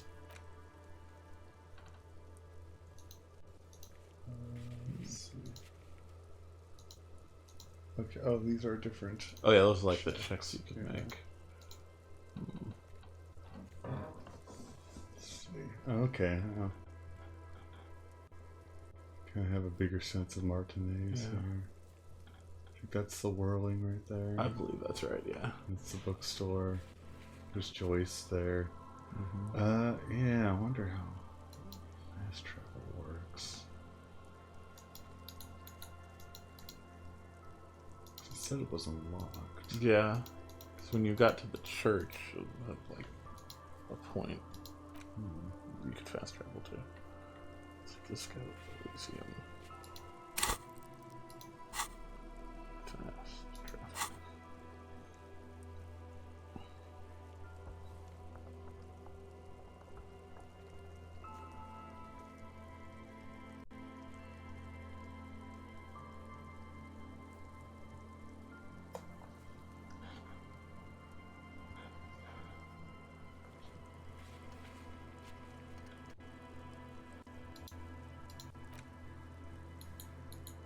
Okay, it looks like you can also only use it in like specific places. Oh, okay. So you can it's the shacks, the church, and basically Kim's car. Oh, okay. Shacks? Yeah, the fisherman's shacks. Oh. Sort of where the text is on your map. Oh, okay. Okay. Yeah. It's a big cracked egg or something. Yeah. So would that be like the little village where the kids were? I would assume so. Okay. Let's see. Okay, there's the boat being tarred. Yeah. It says once you go to that location, if you go back to the map, you should be able to click on the other locations. Oh, yeah. Travel here. Okay. Cool. Nice. I did not know about that feature. I wonder if that was added in one of their big patches. Yeah. Alright, do you want to save it up? Oh, yeah. Let me save it. It will auto-save when you close the game, but it doesn't hurt to be careful. But thanks for tuning in for Disco. The whole map's practically opened up now. Yeah. I think we spent the whole stream just kind of exploring the new area. Yeah. So there's a few more threads now we can investigate in there. And you have your badge, which... Yeah, I can talk to Joyce now. So Joyce, and then I need to investigate the business behind the church, maybe in the church. Yeah. So those will probably be what we do a week from now. Yep. Sounds good. Alright, thanks for watching. Thank you, everybody. We'll be back with maybe Yakuza on Friday, depending on our gaming. Play plenty of Destiny by then. I might be doing Elden Ring at some point as well. Yeah, yeah. That's also Friday, I think. Yeah. That might just be like a chill thing I do without commentary. I'm not sure. That works. Yep. Alright, see you then. See you.